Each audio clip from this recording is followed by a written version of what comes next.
like that. But I bought before we got kidnapped, or adventurers napped. You did actually.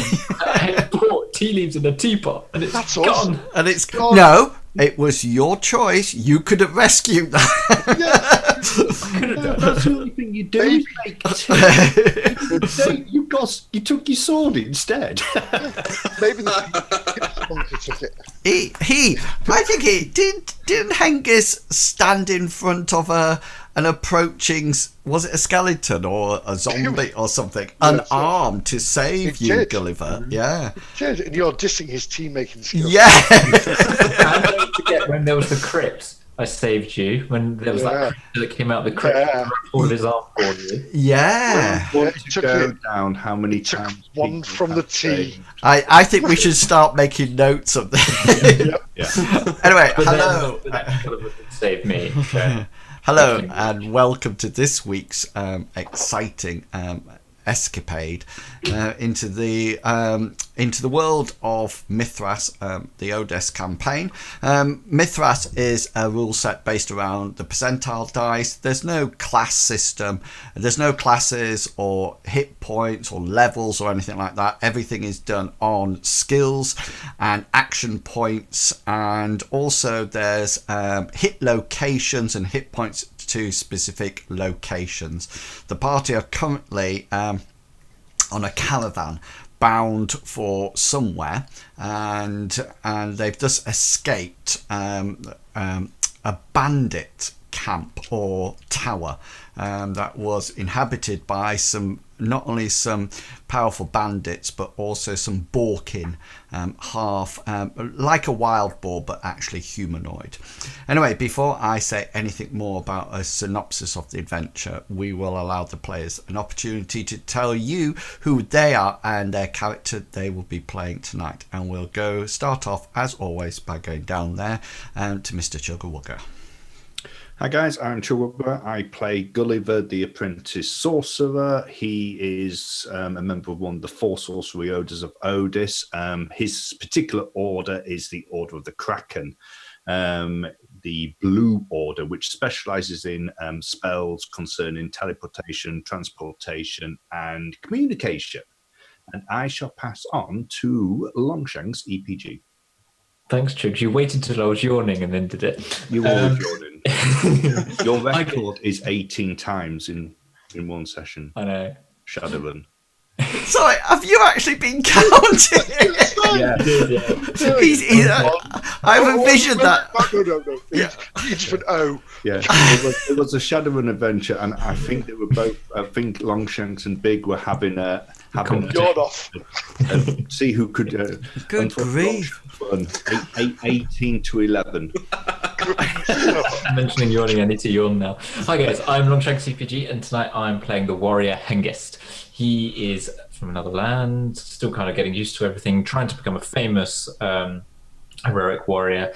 Currently he's running around with only half his armor, no sword, lost all his kit, and he's feeling a little bit down because he found his sister, but then she disappeared. And I'm going to pass that on to me back. Hello, everybody. I'm Medivac, and I play Hasra Khan. He is a nomad who's he's from the steppes. He's lost his tribe, and he's fallen in with this wonderful group of people here on a greater mission than finding his tribe.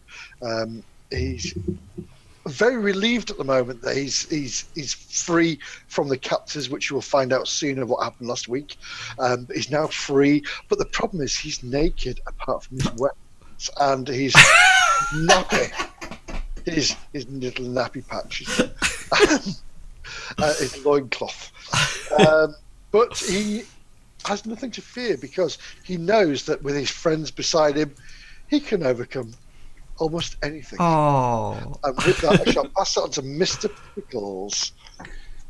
Hi guys, I am Mr. Pickles. I am playing the ex-musician Bartleby Fumus. He was once a musician until he was attacked by bandits and had his hands mangled, and then joined the priesthood of Amriel, the light moon goddess. Bartleby is in love with stories of history and wars. He's particularly affectionate towards his lore of monsters and is always trying to tell the group about goblins and his goddess Amriel. I haven't mentioned her. He kind of has the classic cleric setup, healer, protector, defenseless by himself, but can repair wagon wheels with the help of his goddess. And I'm not sure why Hasra's not wearing clothes, because there were clothes at the bandit fort and we all got dressed. So I'm just gonna throw the microphone over to Anwells. Yes, Hasra's just stood up erect with his spear, and that's all I will say. Yeah, so the party are currently trying to find 3 artifacts. They found 2, and they were preparing to go off and find the 3rd one when something went amiss. They got kidnapped, they got drugged, they got put into cells, etc., etc. And luckily for them, a friend, Finiel and Loram, came to their rescue. And last week they released them from a cell. There was some battling going on in the main room, where the party saw 4 sorcerers, 1 from each of the orders, having a conversation with the bandit lord and Hengist's sister. Unfortunately, as the party rushed in to attack the bandit lord, etc., the sorcerers quickly made their escape through a portal and disappeared, and the Borkin and bandits made a hasty retreat after it appeared that Bartleby brought back Hengist from the dead. He was just only seriously wounded, but it was pretty impressive to see. Anyway, the party set off to the west, while Finiel and Loram carried on pursuing the bandits to see where they actually went. And not being at full strength, they grabbed what they could and carried off to the west. And lo and behold, after a few hours of walking, they came across a caravan led by Johan, and quite nicely Johan accepted their offer of service for the caravan, and they then decided to travel with the caravan to the next town, which is called Thorsen. And from then they will decide whether or not they will continue. You are, I think, heading to Aylesford, is that correct? Yes. No, Yeah. we're heading to Thorsten at the moment. No, I meant where you were told when Finiel... The final destination. Yeah, Finiel was going to meet you. Yeah, and if I remember correctly, you were on this map. This is the caravan that you were travelling with, and I can see that Hengist has already taken his... Probably should be on this one, really. took himself up because he is in charge of pothole detection. I'm And really small again. say again, sorry. I'm really small. Yes, and A mini me. let's see how small you are. Oh, you are, bless. I know. And can I just say, that's not a spear. It's not your wit. There you go. So Well, half of it. I think you're probably the right size now. So yeah, so you can move yourselves onto the caravan where you would be traveling. You're probably either walking or sat on the back of the carts as they moved along. And each of you, I think at the last, I was just looking at my notes, at the end of the last adventure, we were discussing 2 things. You were saying about what you could actually bring to the caravan, and then the second thing was we had a discussion that Gulliver brought up, that he was saying that people who were more lucky should have been able to find more things than the 3 or 4 items that I said at the tower.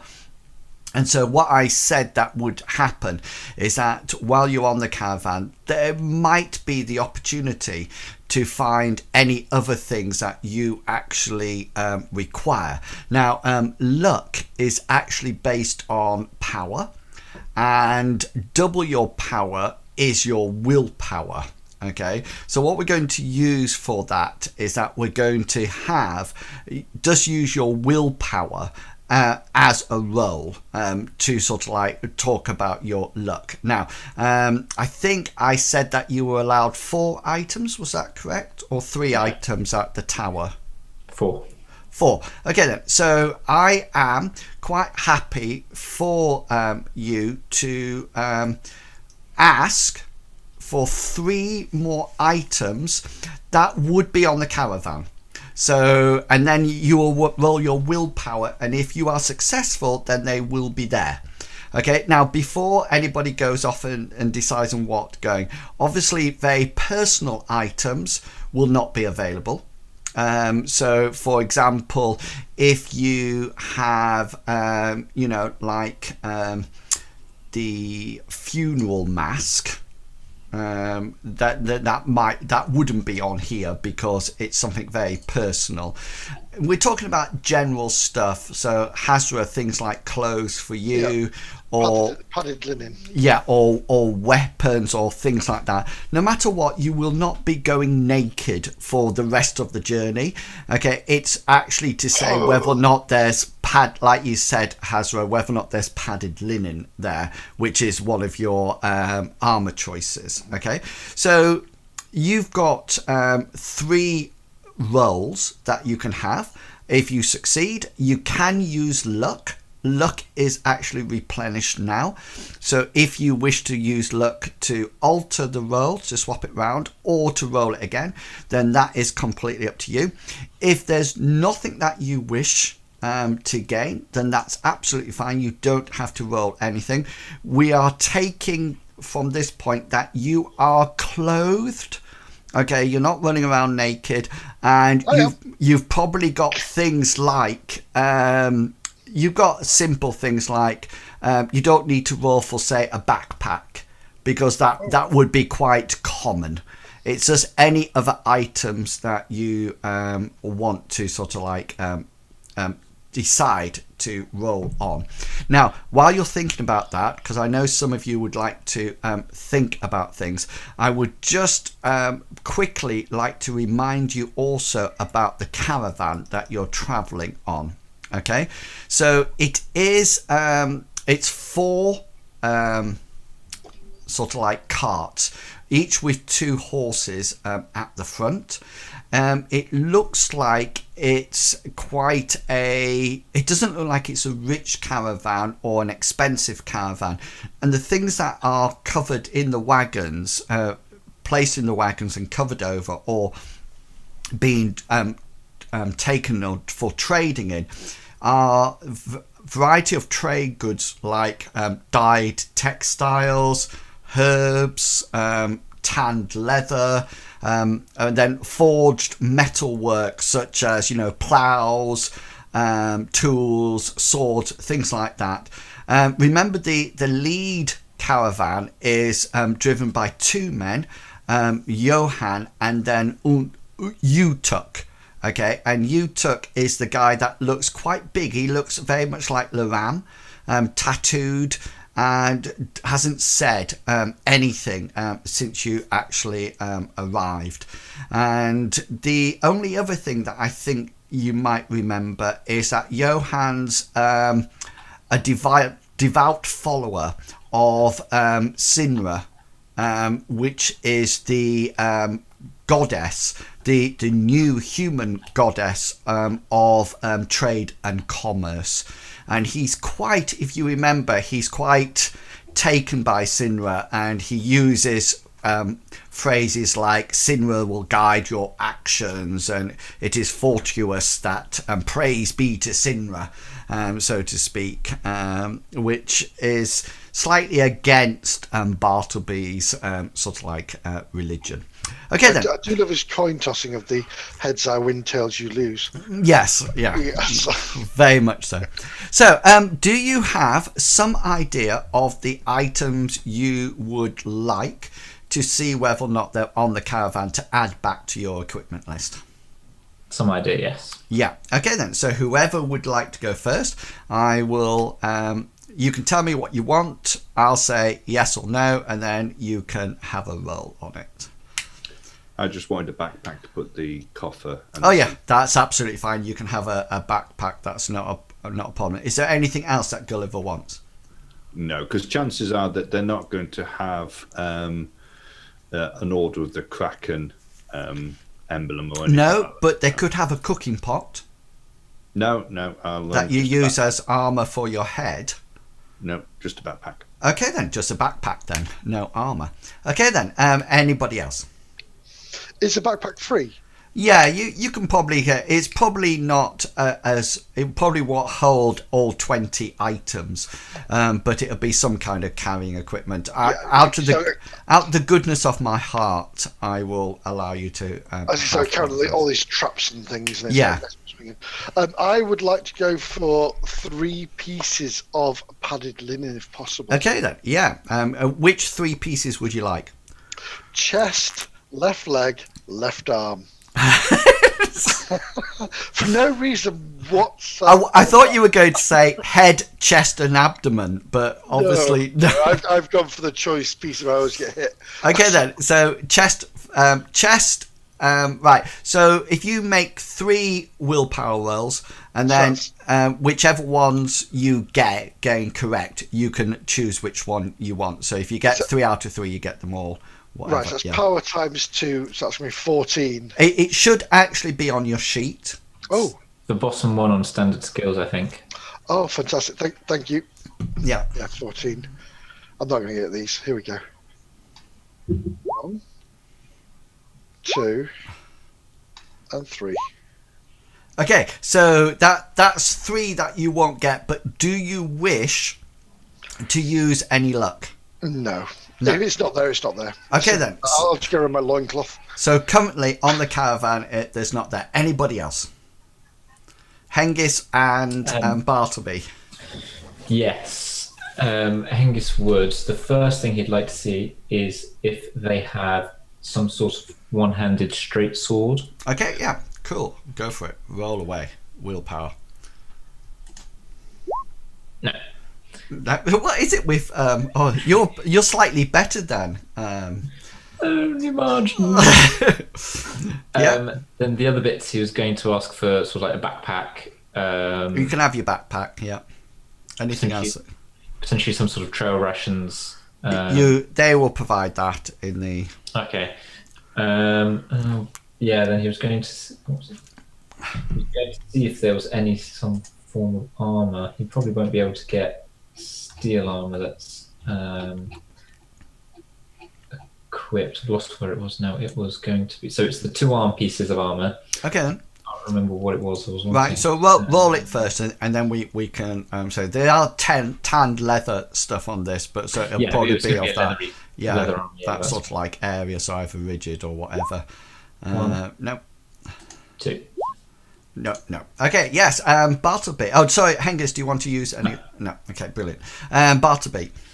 I would like to see if I can get. I think I had padded quilted helmet, but whatever helmet I can find, I'd like to get a hat. Okay then. Candles would be the second choice, and if I'm allowed to, I would like to also search for a straight edge sword. But if not, I'll go for candles again. Okay then. So go for it. So first one is some kind of padded armor.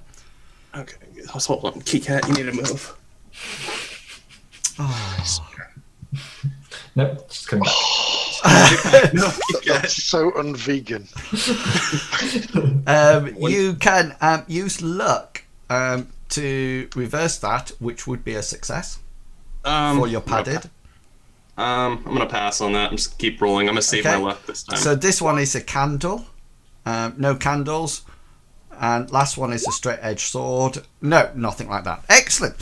So everybody's done and dusted. Now it is. You did say that you were going to perform some acts checks to sort of like, if you remember what Johan suggested was that between here and Thorsen, which is the first stopping point, you would have to demonstrate that you could actually participate on the caravan, and after that he would decide whether or not you either continued and he paid you for your services, i.e. if you're really good at something, or that you then have to pay him to carry on the caravan for the rest of the journey up to Aylesford.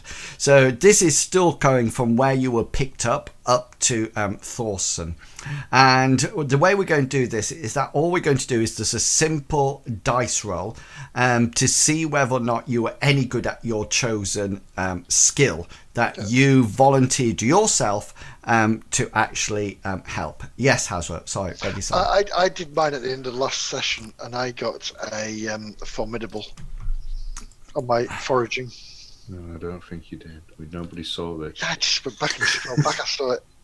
It's there. Look, back. I did mine. I got hefting. I did mine as well. It's the last one after. It is actually. What was the deceit roll for? That was when I was trying to whisper to. Yeah. Tell him something. Just tell him. Yeah. Yes, and yes, this is the wonders of roll 20. We can scroll up, and yes, you did get your survival roll. So 1 second, was it trigger? What was it? No, but was it for that, or was it or because you didn't have any clothes on, not to get frostbite on your? No, it was definitely So Hasra, you're sort of like being out. You use your gaming traps and things to bring out. Are you going to focus on food? Is that the idea? Food is primarily. Yeah. Okay then. So Hengist, I think you were volunteering to be almost like point man and to sort of like prevent going into potholes and things like that. That's the one he was assigned. Yeah. Okay then. So go roll your perception. Yeah. I will use a luck point. My one and only luck point, because we need to impress. Okay. And on a 7, he is really impressed. And not only do you guide the caravan around various potholes, as you're sort of like riding along on the front of the carriage or walking along by it, you also quite by accident point out certain things that you think might be sort of like bandits or something like that. So you sort of say, oh yes, I would be careful through this part. There looks like there's a whole load of broken twigs here. You know, this could be a good point for ambush or something like that. And Johan's generally quite impressed by your ability, and sort of like links back into your general warfare and understanding of tactics, which I know as a soldier you sort of like have that. And he sort of like you do make some mistakes here and there, you know, but luckily the potholes don't take off any wagon wheels or anything like that, despite Bartleby itching to quickly mend them, you know. But yes, nothing sort of like goes astray. Yes, Bartleby, what were you going to be doing? I was going to be offering my healing services if necessary, my repair services if necessary, and if none of those are necessary, I guess all I would have is my oratory to tell stories. Possibly. Okay then. So let's roll that to start off with, and then we'll see whether or not anything gets broken. So that's normally your power and charisma, but you probably added something onto it, have you? For oratory? Yeah. You must have added something onto it because it is a professional skill rather than a. Yeah, I got that from being a priest, but I was thinking more along lines with my lore monster skills. Bartleby likes to tell stories. Yeah. Well, let's say then that you can augment your auditory with your oratory with your knowledge of monsters. Is that 1/10 skill? It's 1/5 of it's your critical doubled. Okay. So if we're rounding up, that would mean I get an 11 bonus. Yeah. So add that onto your oratory and then roll away. Pow. Oh, yeah. And you sort of like on one of the evenings, you sort of like the caravan comes to a halt, and they sort of like do the typical Western Wild West caravan thing when they sort of like go off the road a little bit and put like a circle of caravans of wagons, and they put the fire in the middle. And when Hasra comes in with some game and rabbits, and they sort of like we'll see how well they're cooked up in a second. And while they're sat there, you sort of like sit down and you tell wonderful stories. What sort of like monsters do you think you'll be telling your stories about? Well, I'm gonna have to start at the beginning with our first interactions with goblins, because that's the story I'm telling tonight, everybody. Yeah. When we traveled through the woods, and when we had what was the hunter's name? The archer that we had with us? Briggs? Briggs. Back in the day of Briggs. Yeah. That's the story I'm telling them tonight.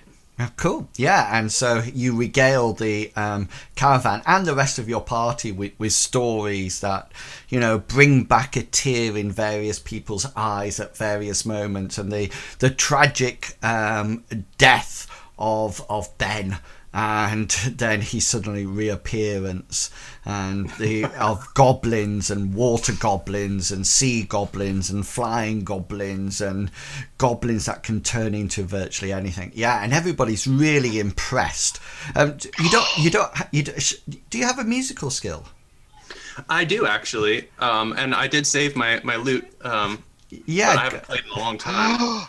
Wow. Oh, go on, give it a twang. Okay, guys. Twanger. I won't cry if this doesn't work.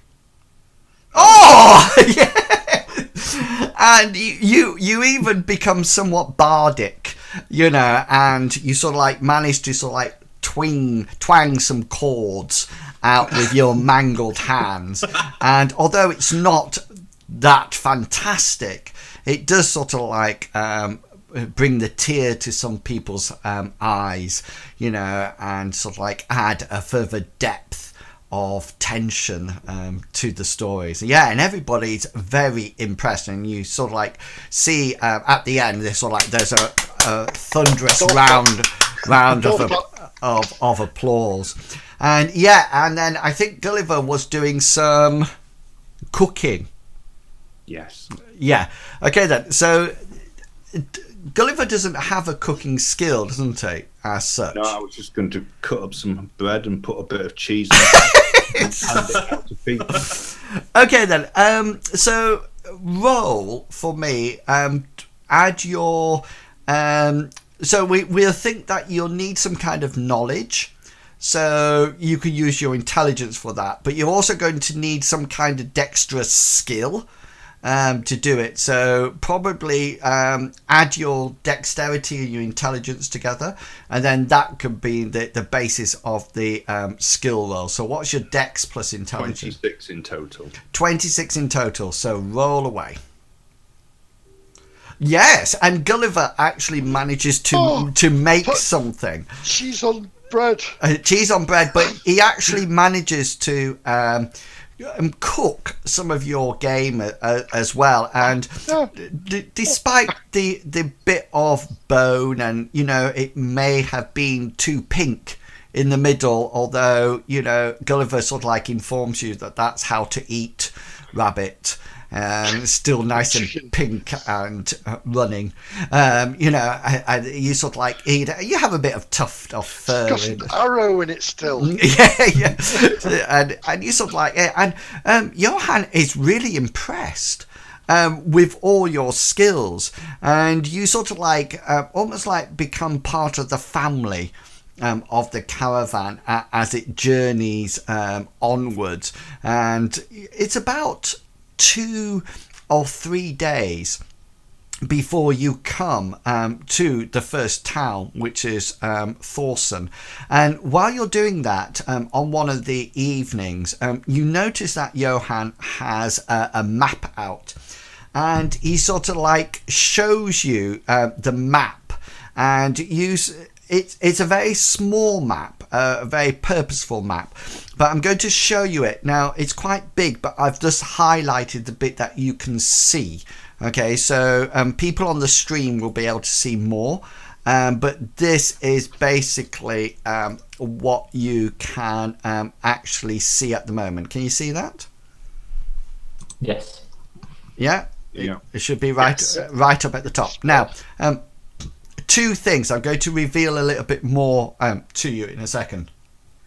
Loreen down here, that is the town that the caravan left. Okay, and the Wrigley line is actually a river, and you are following the river, but it's got quite a wide floodplain here, so you're not sort of like following it sort of like this close all the time. You're sort of like following it like this, you know, so it's a little bit further away. You can see Thorsen up ahead, and I'm also going to reveal to you, and it's a little bit difficult, so please bear with me as it comes round. And I'm going to reveal right, so you can see that that's the rest of the map. Okay, is there anything that obviously Johan is sort of like telling you, you know, that this is where he came from, and he's sort of like journeying from there? That gives you some idea. Yeah. At what point? So, at what point did we join the caravan on the map? Yeah, so you sort of like Hasra sort of like strikes up conversation. Where did we join the journey on the map? Yeah, and he sort of like points roughly as the crow flies between the two villages or towns, roughly in the middle. So about here. Yeah. If I put a little, I'll put a little sort of like cross on, so you can be a little bit more specific. Probably about there. So to get to Aylesford would take about the same time as it took to get to Thorsen. Yes, Yes. and Johansson goes, yes, we'll probably be waiting in Thorsen for a while. We have some trade that we need to actually fulfill there. And then we can travel onward to Aylesford. We're a bit of a trading caravan, so, you know, we'll be getting rid of some of the goods we have here and trading for others. Maybe picking up passengers if anybody wishes to sort of like go in that general direction, or you know, that sort of like direction, and we'll go up and hopefully we'll get to Aylesford. And he sort of like looks at you and he says, so he says, gentlemen, where are you actually from? Yeah, I mean, during one of the evenings, Gulliver does want to sort of like strike up a conversation and see whether or not anybody in the caravan has heard of Lindo and how far we are away from it. Yeah, nobody has heard of Lindo at all. However, the king, where the king is from. Yeah, people know of Lindo in the sense that it's over the eastern side of the continent. But the interesting thing is that they do know about Advent.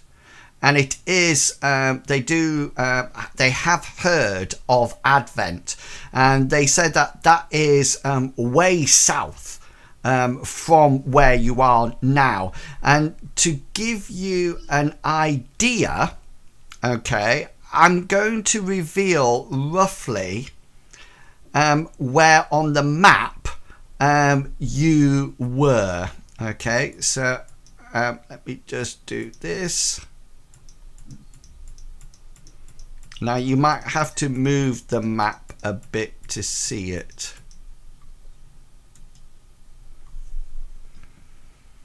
I've just had... That's a fair old trek. Halo's Blades has said, oh, Halo, did you... Have you gifted those people? Is that Oh, you gifted. How sweet of you, Halo's Blade. You gifted. It didn't get... Yeah, thank you so much for that. 5 gifted subs. That's fantastic. Thank you so much. Yeah, that must be everybody who's in the... I got one as well. Thank you so much for that. I have got... Don't forget, if you were just gifted a sub, you can also resubscribe for only $1. Yeah. Thank you very much, very much. And also, if you're gifted as well, you also get a free Cherokee Jeep. No, you don't. No. I'm just playing my thank you very much song. Thank you very, very, very much for feeding William. Thank you for supporting the channel. Much. Oh, no, stop. No, thank you very much for that, Halo's Blade. That's very kind of you. Oh. Medivac. I'll say I'll take the power out once. It's funny because he didn't do that the other night. He did it on purpose just to bring attention back to him. Yeah, just to be. It's my really expensive headphones having a wobbly. Yeah, so you can see that £3.49. the where Advent is way south. He sort of like indicates. He doesn't. It's not actually on his map, but he sort of like indicates where it would be. And Gulliver also wants to talk about the orders, in particular the sorcery orders, and see whether or not they have any knowledge of them. Yeah. If they know where we could find a blue tower, the Order of the Kraken. Yeah, well, it's interesting because their knowledge of the Order is somewhat different from over in Lindo and from the eastern side. It's almost as if over this side of the continent, they were once quite powerful, but they almost have either lost power or left this area altogether. It's as if they were once very sort of like significant here, but it's almost as if the whole area has moved on, and almost like Johan sort of like talks to you as if the sorcery orders are a thing of the past, a bit like the gods like Amriel and things like that. It's almost as if they were almost like mythical. I kind of got this last time when we first arrived here, and we spoke to a person in Advent when we first arrived, and they wondered who the others were, and they said something like, "We don't have those around here. We haven't had those for ages here." Yes, and it's almost as if they were once really powerful, but maybe their presence or their aura or their dominance here has just sort of like faded away. And a lot of people, even the rest of the people in the caravan, they almost like they don't laugh, they don't mock, but they almost like say it's sort of like, oh yes, I remember when I was little, my mum used to say to me, if I don't go to bed, then an order of, a sorcerer of the Lich would come and sort of like get me, or something like that. It's very much as if everything has changed. And Bartleby, you sort of like get this feeling that it's not, Amriel's not even mentioned here. It's as if the twin moons are something that was sort of like way back. You know, the only your original question, Gulliver, was where they could find anything, and he does mention what's been said before, and he sort of like almost like echoes that by saying that you might find somebody in the main town of Silder, if you remember, and I'll put that on the map for you, because you were aware of it from your last escapades. So it looks like you've come a terrific distance from where you were. I mean, Advent is actually too small to put on this this map, but it's about down here. And does Johan know of any trade routes that go between Lurien and Silda?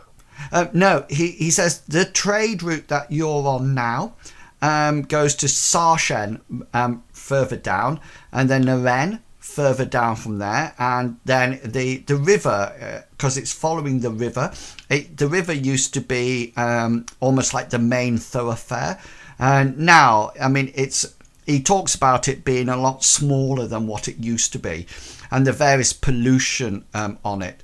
And he sort of like points out to you on the map, and he can reveal this for you. And so you get an indication of where it's coming from.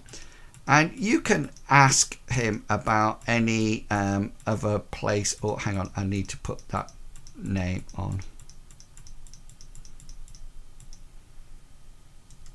There you go. So it seems to be going, the main trade routes seems to be going from Naren up to Aylesford. And it's quite interesting because when you sort of like say, so what's past Naren here, what's further to the west? And he says, mountains.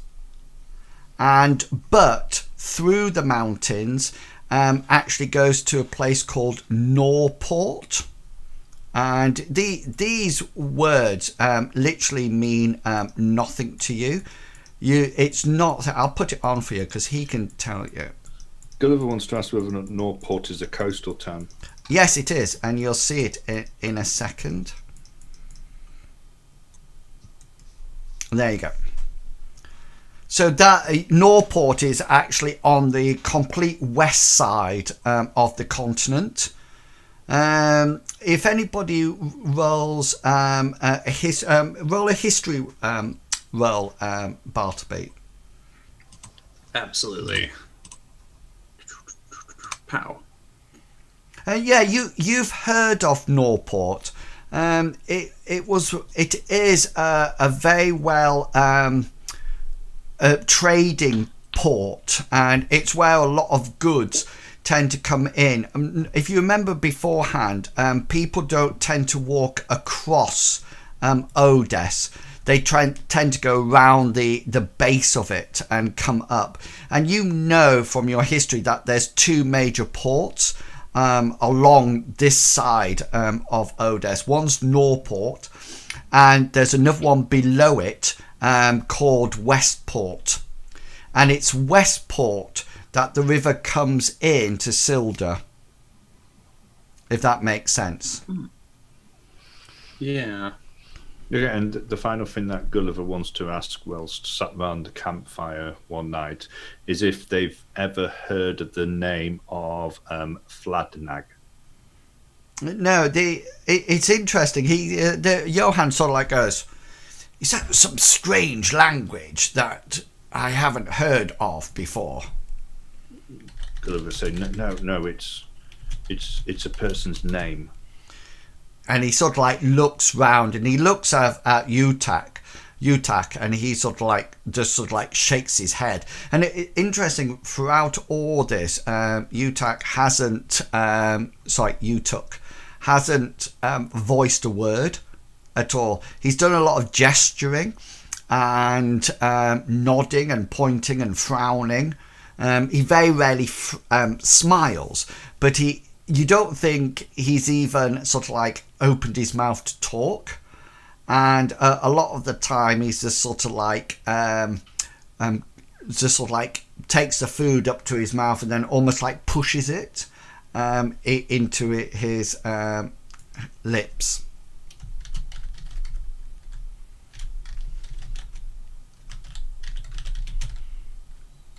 Okay. Yeah, that's all. That's all Gulliver wants to. Okay.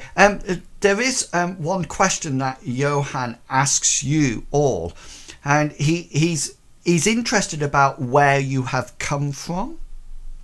And he says to you, he says, have you come from Twin Lake? And have you journeyed from Twin Lake? And you sort of like, how would you like to answer that?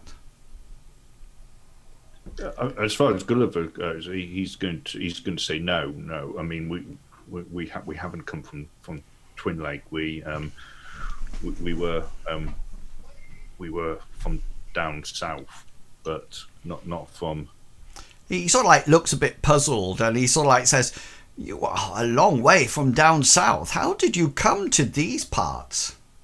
Well, that is a long and strange tale, my friend. But we came from Sildar originally. Oh, from Sildar. I actually went there once. Didn't quite take to it. You know, Sinra is not that powerful there, and really and truly no great city can survive without Sinra's blessing. Without that, the world would probably end quite abruptly. It's possibly true, friend Johan, but Sildar was a very close place. Lots of people together pushing. Not my kind of place. No, and not the sort of place that Thorsen is either. We've thought you may be from Twin Lake, the town in between the two great lakes. No. Sadly, we are not. We'd love to visit. It sounds a pleasant place. Oh, yes. Well, it's just because you came from that general direction. And you seem to be, shall we say, travelling light? Yes, it's part of our many adventures. We happen to come some bandits who absconded us. Hence, Bandits? You find this in the way we are today. It's a good job we have your fellow keen spotter to guide our way. I know. If only he didn't have an illness at the time when we were attacked, and then we yes. He was ill. That explains because his performance so far. I must say, I will be quite willing to currently pay you all. Yes, I was going to guard Hengist, or guard Hengist, because he came to join our party to help us across this wonderful adventure, was the pride of the Count where we came from. Oh, the Count! So a bit of royalty then. You obviously were his pride and joy, or quite an interesting group of you.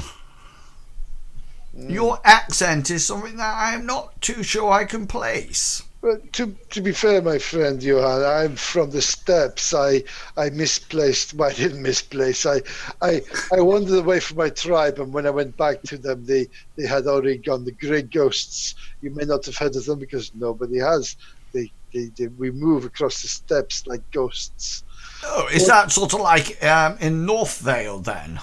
It is very, very high north, yes. Well, we will be very close to North Vale when we reach Aylesford. So it'll probably be a golden opportunity to reacquaint you. Sindra, of course, if she brings down her glorious blessing on us all, as she quite noticeably does on several occasions when I am around. Yes, I'm sure that she would be able to help us and maybe help you relocate your lost tribe. I do think there is a very strong... If Sindra is on our side, then yes, I do believe we will have a strong chance. Yes. So you are obviously some kind of tracker then. You are very astute in what you see. Yes, well, my friends have told me that I'm very astute and knowledgeable, and I can see how you've got this way in your life. You are very, very rich, and you have become so wise. Sindra gives us all crosses to bear, and mine is very much that I am blessed with some kind of underlying intuition. This nose can pick out many things from several distances. as we like to say in our tribe, this knows. Yes. A blessing given down to Syndra herself. And yes, so I see you are some kind of tracker, and over here we have the spotter, the expert potholer himself, Mr. Hengist. And what are you other two?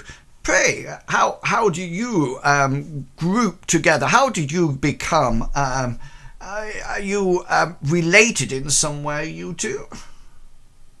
He's looking at Bartleby and Gulliver. No, I'm starting. Oh, sorry, Gulliver. We're not related. You're not related, so please, Mr. Gulliver, please tell me how did you come to join this man from the steppes as he searches for his tribe with his faithful companion, Mr. Hengist? They just needed somebody to carry stuff and cook. Oh, I see.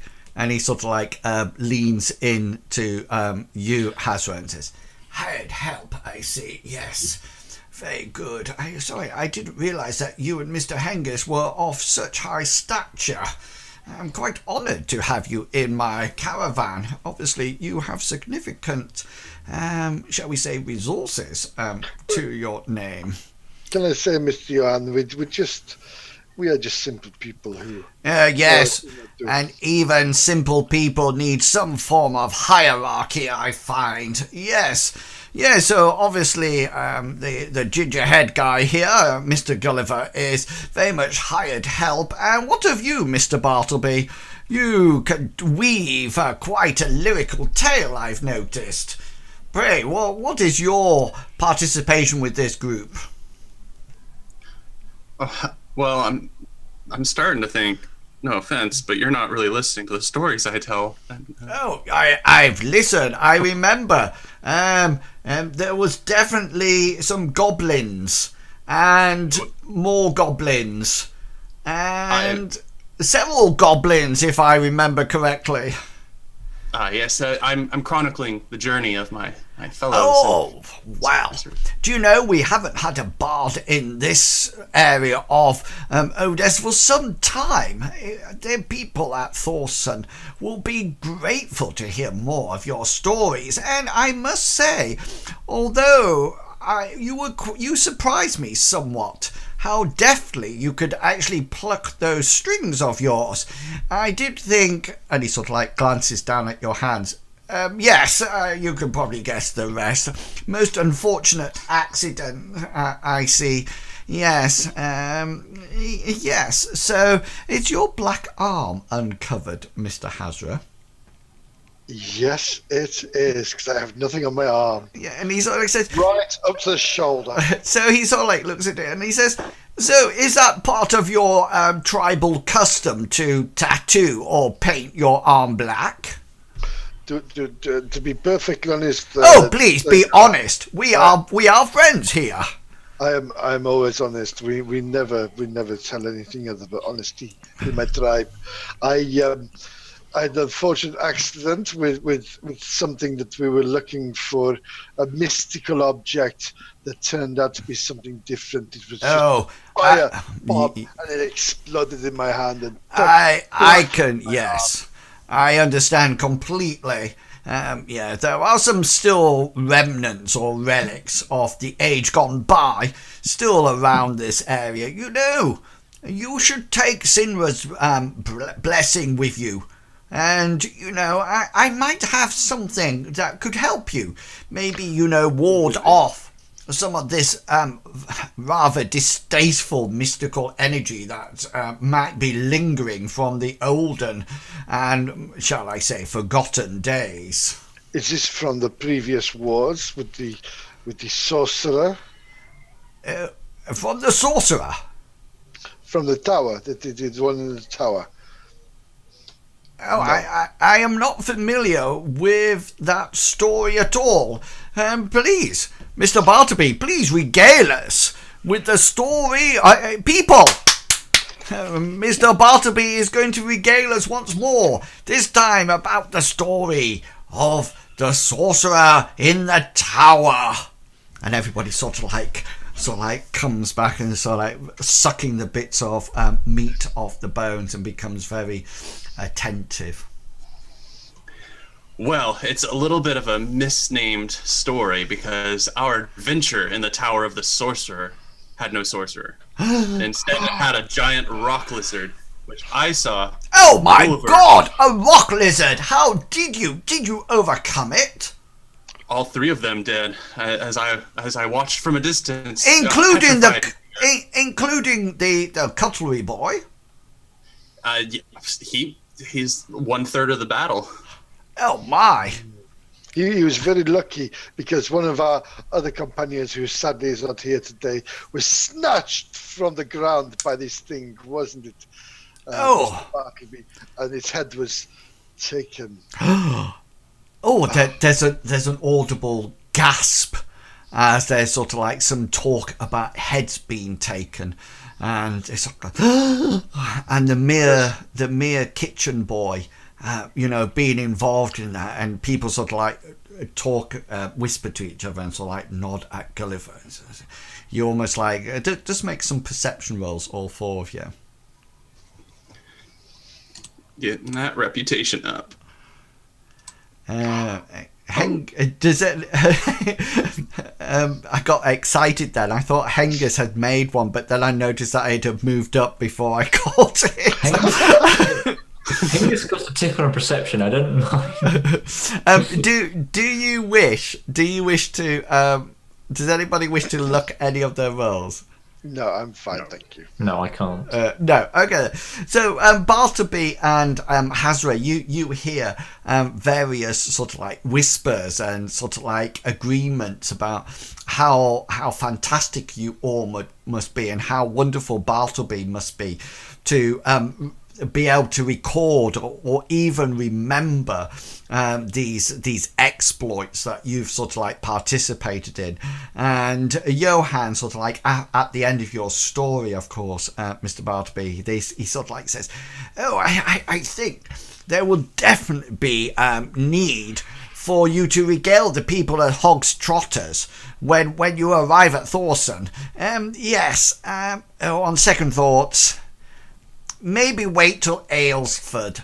The people of Thorsen are not, shall we say, Sinra, bless them, they're not that intellectually agreeable, if that makes sense to people. Sadly, yes. Yes. Yes. Right. So early to bed, and tomorrow we'll be able to make the final journey into Thorsen. Yes, and yeah, anything else that you would like to ask him before he goes?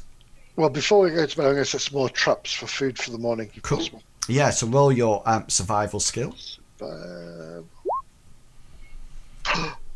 style and panache. Yeah, with style and panache, you get a rabbit. Yeah, okay then, and you sort of like settle down outside on bedrolls, and the night goes very uneventfully, and in the morning you pick up your normal duties again, and you head off on the final stage of the journey to Thorsen. Now, Thorsen, you see it as you arrive. It's quite a small community.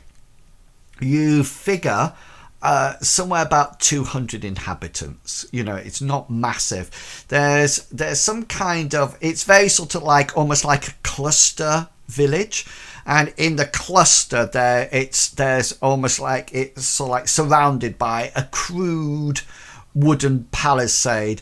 Hengist, I think do you have a tactics skill or something like that? I do indeed. Yes, if you'd like to roll that now. Yeah, you figured that it's not. You think it's probably designed for defense, but really and truly, you don't think it would stop hardly anything. You notice as you get closer that the palisade hasn't been sunken correctly into the ground.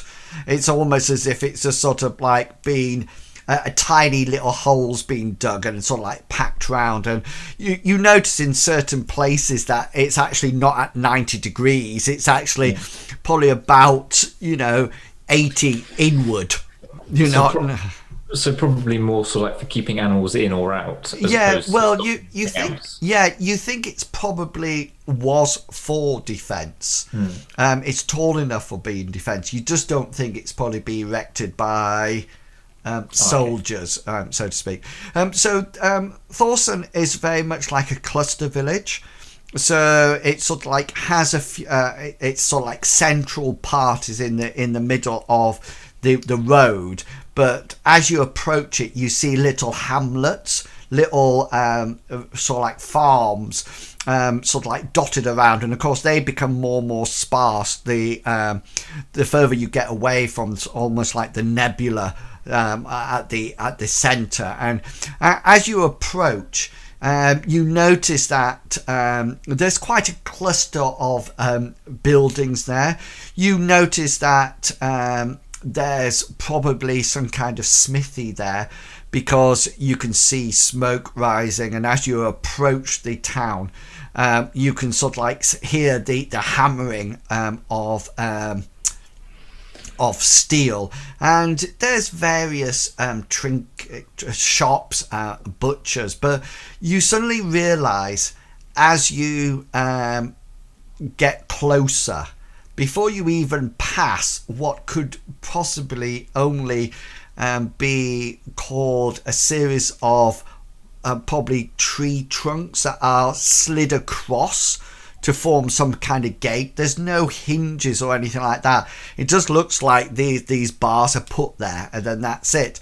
And you suddenly become aware that you understand what the main trade of Thorsen is, because there's a distinctive smell that wafts over you, and it's quite almost like nauseating, and you suddenly see and hear the grunting of pigs. From big pigs, little pigs, and as the wagons sort of like go into Thorsen, you almost like hear the wagon wheels sort of like along the road that is not a road at all. It's almost like a mud bath, and there's a foul stink that hangs over the whole village. It's interesting that you notice as you sort of like going along that many people of the caravan sort of like, they seem to have like neckerchiefs around their necks, and as they get closer they just sort of like pull them up. But it appears that the inhabitants are almost like immune to it. Sadly, however, you are not. So could you please make endurance checks for me? I wish I had my cowl up atop of my face at this point. Right, okay. So, I like it. yeah, Bartleby, you're quite used to this, because I mean you've been working in the slums of Lindo, and you sort of like quite think, oh yes, I'm used to this. Hasra, you're fine. Hengist, you are not used to this sort of like almost like rural smell. Can you roll a 1d4 for me, please? And sorry, Hengist, did you want to look it? I can't. No, right. You got no more look left. Okay, then No more left. I'll stop saying it. And Gulliver, do you wish to look or re-roll yours? No. No. Okay, then. So you roll a 1d4. Is Gulliver out to look as well? No, but it's... Okay, so so for the next number of hours that you have rolled, it'll take that amount of time for you to become accustomed to the smell. So really and truly, Hengist and Gulliver, any rolls that you make within the next X amount of hours, so 2 for you Gulliver and 3 for you Hengist, any difficulty is 1 step higher. You're not fatigued, it's just the smell of it catching at the back of your throats. And it's quite interesting because Hasra and Bartleby, you're quite used to it, and sort of like it's something I'm used to in the steppes, where we have a little group of pigs and animals who travel along. And it's either that you're either really used to it or know that you're not going to react to it. Well, Hengist and Gulliver, you're sort of like go, sort of like gagging as the smell sort of like hits the back of your throats, and people look at you as if to say, oh, hoity-toity people, it's only a couple of pigs. Anyway, you arrive in, and the caravan is admitted through this what can only be called roughly as a gate, these sort of like tree trunks that have been pulled to one side and are probably lowered in place at the end of the for the night time. And as it rolls in, there's quite a commotion that actually starts to happen, and people sort of like start to shout and wave, and people saying Johan, and children are sort of like jumping around in the mud and everything, and sort of like it seems that Johan has been here before with his caravan, and there's quite an excitement building up, and you can see that some of the traders are stood by their doorways of their shops and sort of like nodding, and some of them are sort of like coming up with things like baskets and things like that and trying to trade with Johan as he progresses through. And in the centre of the town there seems to be a well, and round the well is what would be called like the town square or circle, and the caravan sort of like lines up, and Johan sort of like takes you all to one side, and he says, so we will have to be doing some trade negotiations here with the local shop owners and village folk. I don't actually need your services at the present moment in time, so please take this opportunity to explore Thorsen, or maybe relax in the local inn. I will be along later on today. I'll meet you there. We do have accommodation there, so we'll be able to enjoy that together, and then perhaps tomorrow morning we can almost like have a chat about your future employment and whether or not you wish to stay with us or go your own way. Although I must say, I've been very impressed with your expertise, so I would be, shall I just say, I will be very tempted to pay for your services up to Aylesford. So yes, so shall we say shortly after sundown, I will meet you at Hog's Trotters. Hogstotters. Can I just ask one question, Mr. Johan? Yes. Why this lovely, quaint little village, there are so many defences like the palisade and the sliding gates? Do we have trouble from the outside? Oh, well, Mr. Hasra, there's always raiding bandits, and, well, mainly, to be honest with you, I don't think it could withstand an attack at all. I think it's mainly just keeping out the local wolf pack or something like that. I understand. It's more of a deterrent. Yes, there hasn't been any. I mean, if bandits actually attack wagons and caravans, it tends to be well away from the towns. It tends to be more en route rather than here. And just between you and I mean, really, what group of bandits would want to come anywhere near this place? Well, I didn't want to say anything, my friend, but I do understand what you are saying. You have good fortune, and may Sinra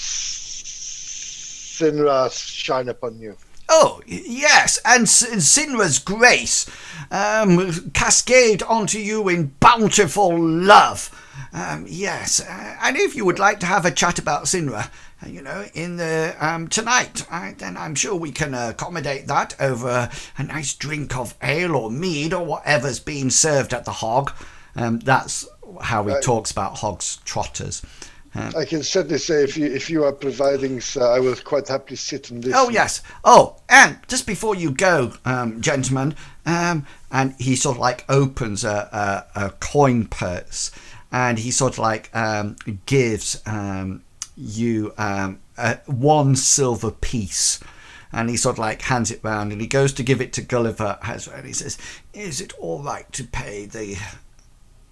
I think it would be fair because. Or would you prefer to keep it and pay it to him yourself? Well, I think, to be fair, you'd get his respect by paying it. That's all right. I just didn't want to overstep. No, And he gives you knows all. his place. It gives you all a silver piece each. That will probably maybe get you some kind of lunch. He says that he has actually.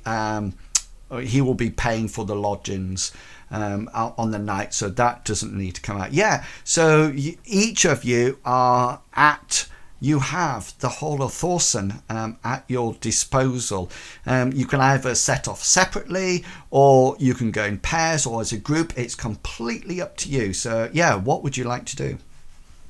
Take over the town, kill everybody. Yeah.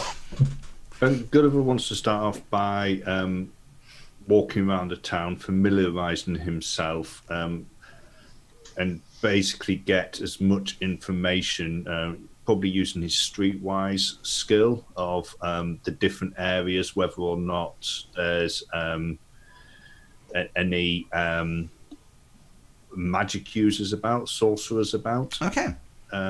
Whether or not there's anything like how big it is. Basically, he wants to know sort of like what type of facilities there's going to be there. Yeah. Is there a map maker? Is there a stables with horses for hire, or is it? Yeah, that's absolutely fine. Okay, so what about the rest of you? How would you like to spend the time in Thorsen?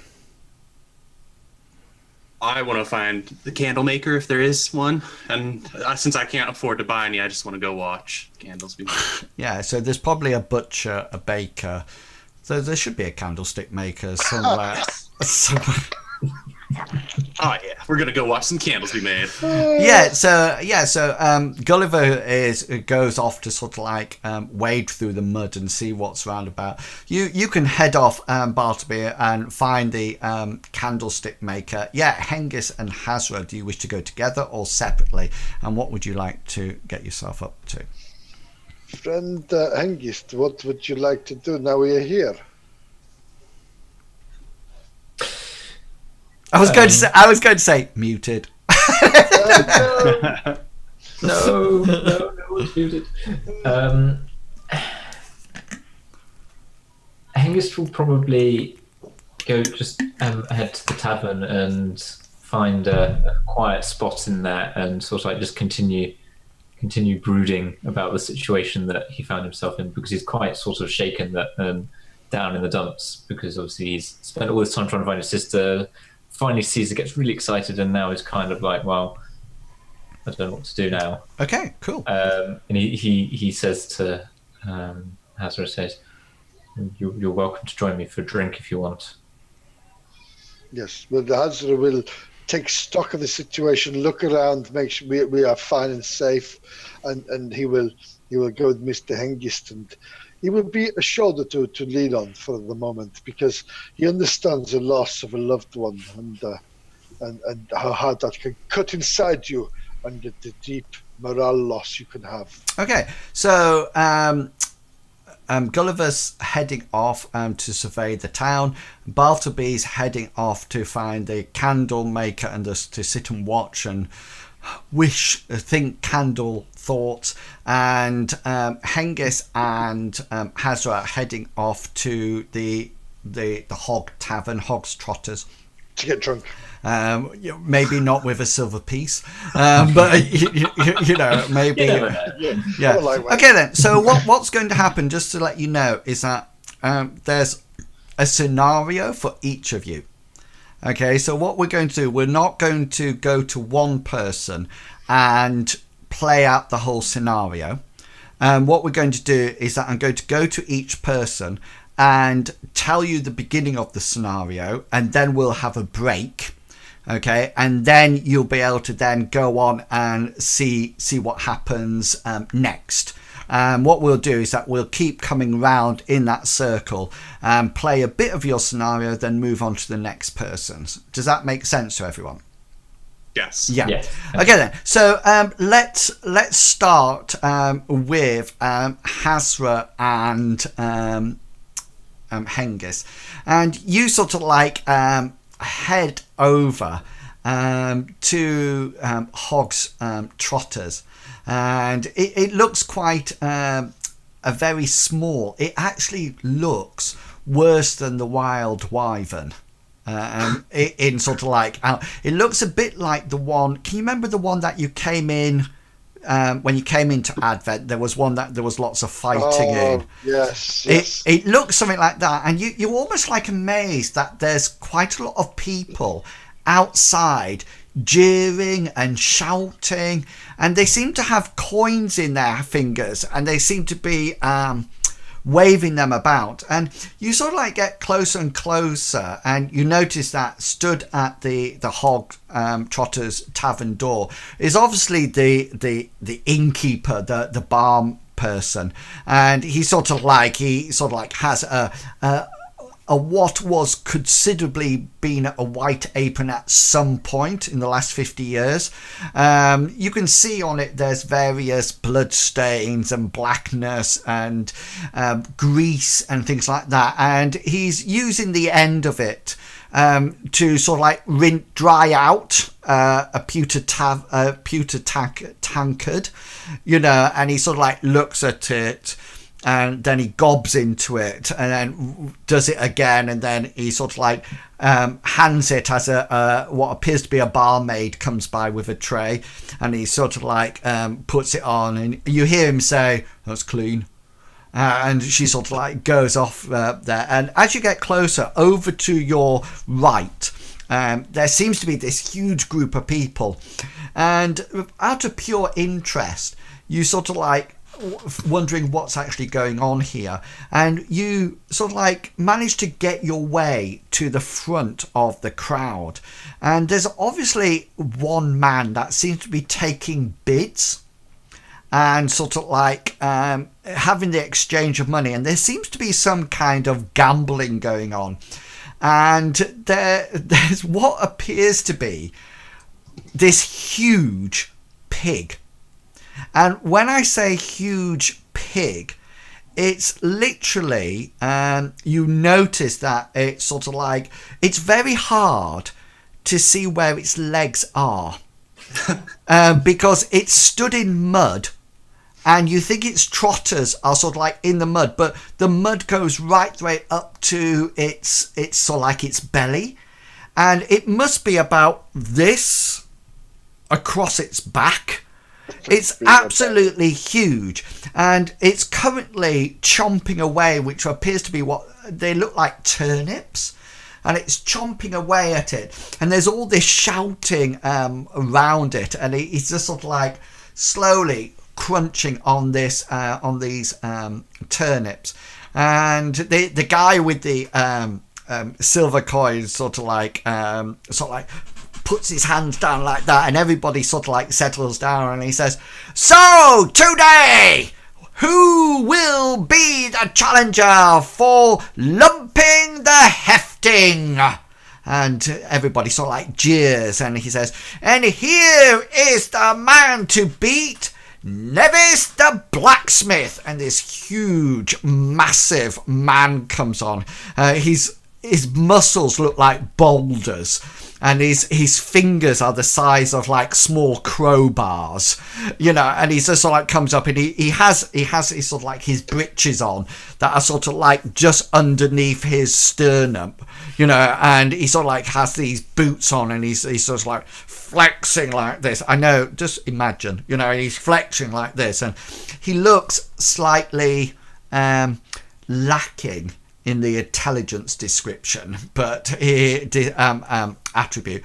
But he can probably hammer metal very well. And they all sort of like look, and the man continues and he says, "So the task is quite simple. You need to roll lump here."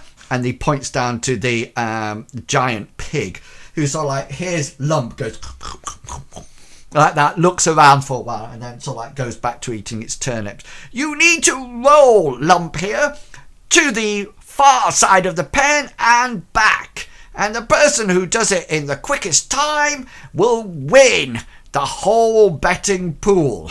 And you sort of like hear everybody's really excited about this, and you hear from what's going on, you sort of like turn to a nearby person and say, "You know what's going on?" And he says, "Oh, it's really interesting. We all bet. You give a silver piece, and then if you win, you get almost like 3/4 of it back." You win. So we give a silver piece to you, and we get everybody else silver pieces. You don't give it to me, because this is just a guy. He says you give it to Markov there, and he collects it, and then if you can do it faster than Nevis, then that's it. As easy as that. I know. He says, Hengist, my friend, come here. This is like a walk in the meadows for you, my friend. Hengist or Hasra, either one of you, can you just roll a perception roll for me, or you can both do it if you wish. Yeah. We're both doing it. Nice.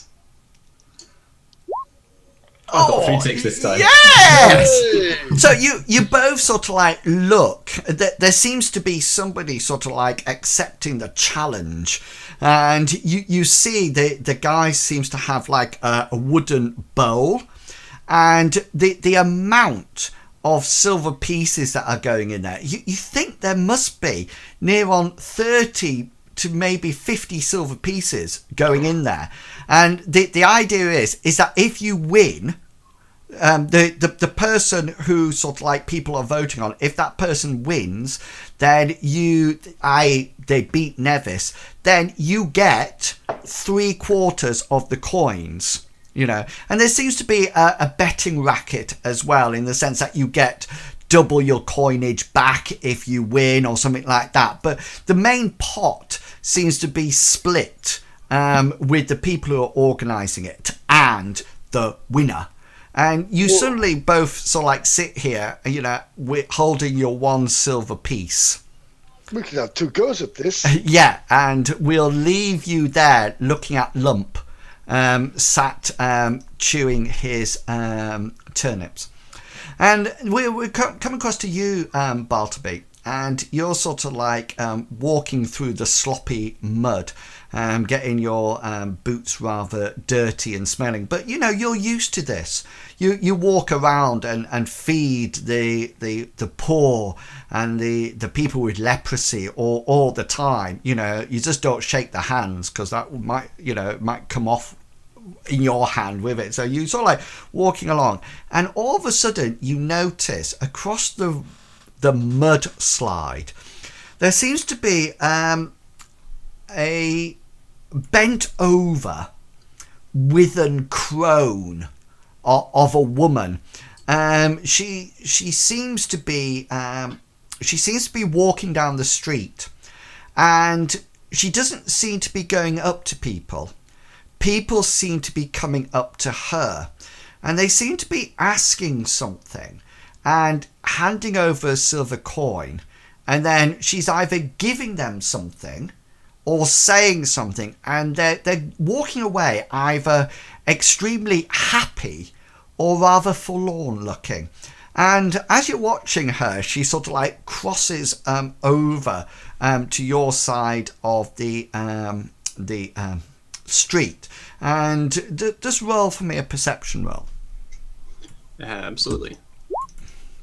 Yeah, and she sort of like comes up, and she sort of like she's got like a walking stick, and she's sort of like, and all of a sudden this quite young girl, you think she's about maybe 16, 17 years old, and she's rather she's dressed very manly. She's not like a flowery princess. She looks like she's probably grown up in the town, and she's got sturdy boots on and breeches and some kind of blouse.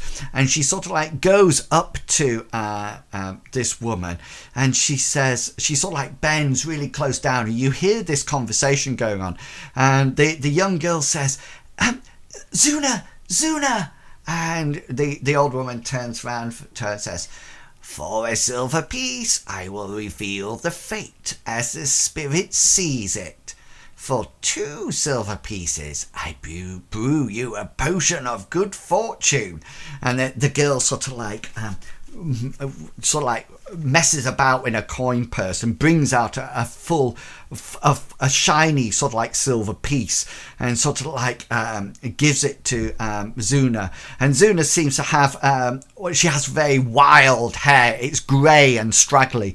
You think there's probably more grease in it than in a chip pan or something like that, or if you have chip pans in America, or deep fat fryer. And she's got wild eyes. They seem to be piercing blue, and she's got a toothless smile. You know, you think she might have the odd one somewhere. And as well as being greasy, her hair is almost caked in like bird droppings that is obviously sort of like cascaded on her. And her rags, you probably think that she's quite emancipated underneath them. She doesn't look healthy at all.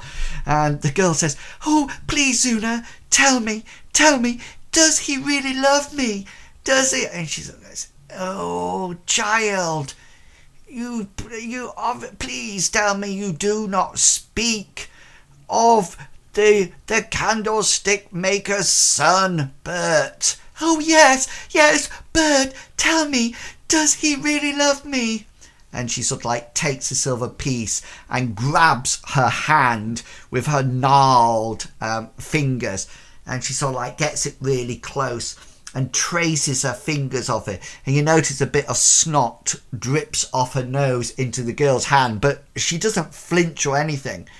And she goes, "Sadly, he thinks you are too manly, girl. You need to use your feminine charms like I do. Stop being a man and be a woman for once."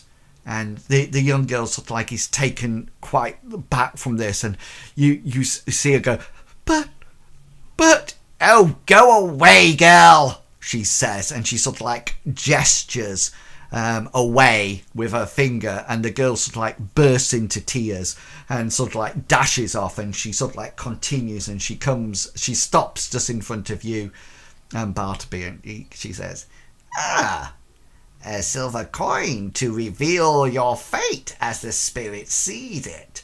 For 2 silver pieces, I will brew you a potion of good fortune." And we will leave your scenario there, which takes us to Gulliver. Now, Gulliver, you head off round the town. The first thing that you notice, you can roll your streetwise skill for me. Will this be at hard still?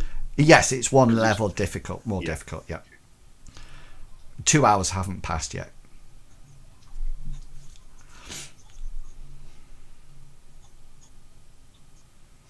Oh, the tension is killing me.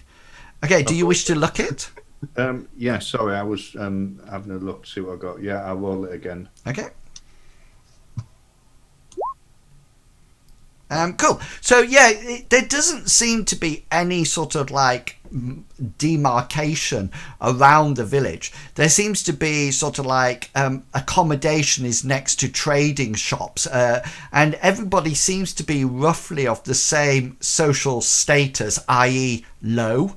You know, there doesn't seem to be anybody. The only people who appear to be slightly better off are actually the merchants, and you probably think that's because they have the power to charge what they want when they want it. As you walk around, you do notice that as you get further away from the centre, generally the living conditions get worse and worse, and the shops around the main around the well are quite well preserved and quite well made. But further out, the streets become a little bit more almost like darker. Due to the sides of the houses, and everything seems to be of either one ground floor or 2-story. There's nothing higher than that. And as you walk around, the first thing that you do notice, which is really strange, is that there seems to be nothing of what you would call an upper class area. If you remember in Lindo, there's the upper class area on the hill, but there also appears to be no sort of like mayor or courthouse or village elder or anything like that. Everybody seems to be very much of the same social standing. The other thing you do notice, you see no sign of sorcerer orders at all. You do, however, see what appears to be a stone building, and it's quite unusual in Thorsen for a stone building. And you think this building has probably been here for quite a while, and it's set back off the road and the main road that goes through Thorsten, and there's areas in front of it where carts can be brought up, and there seems to be somebody there that seems to be flicking water over the horses and seems to be muttering something.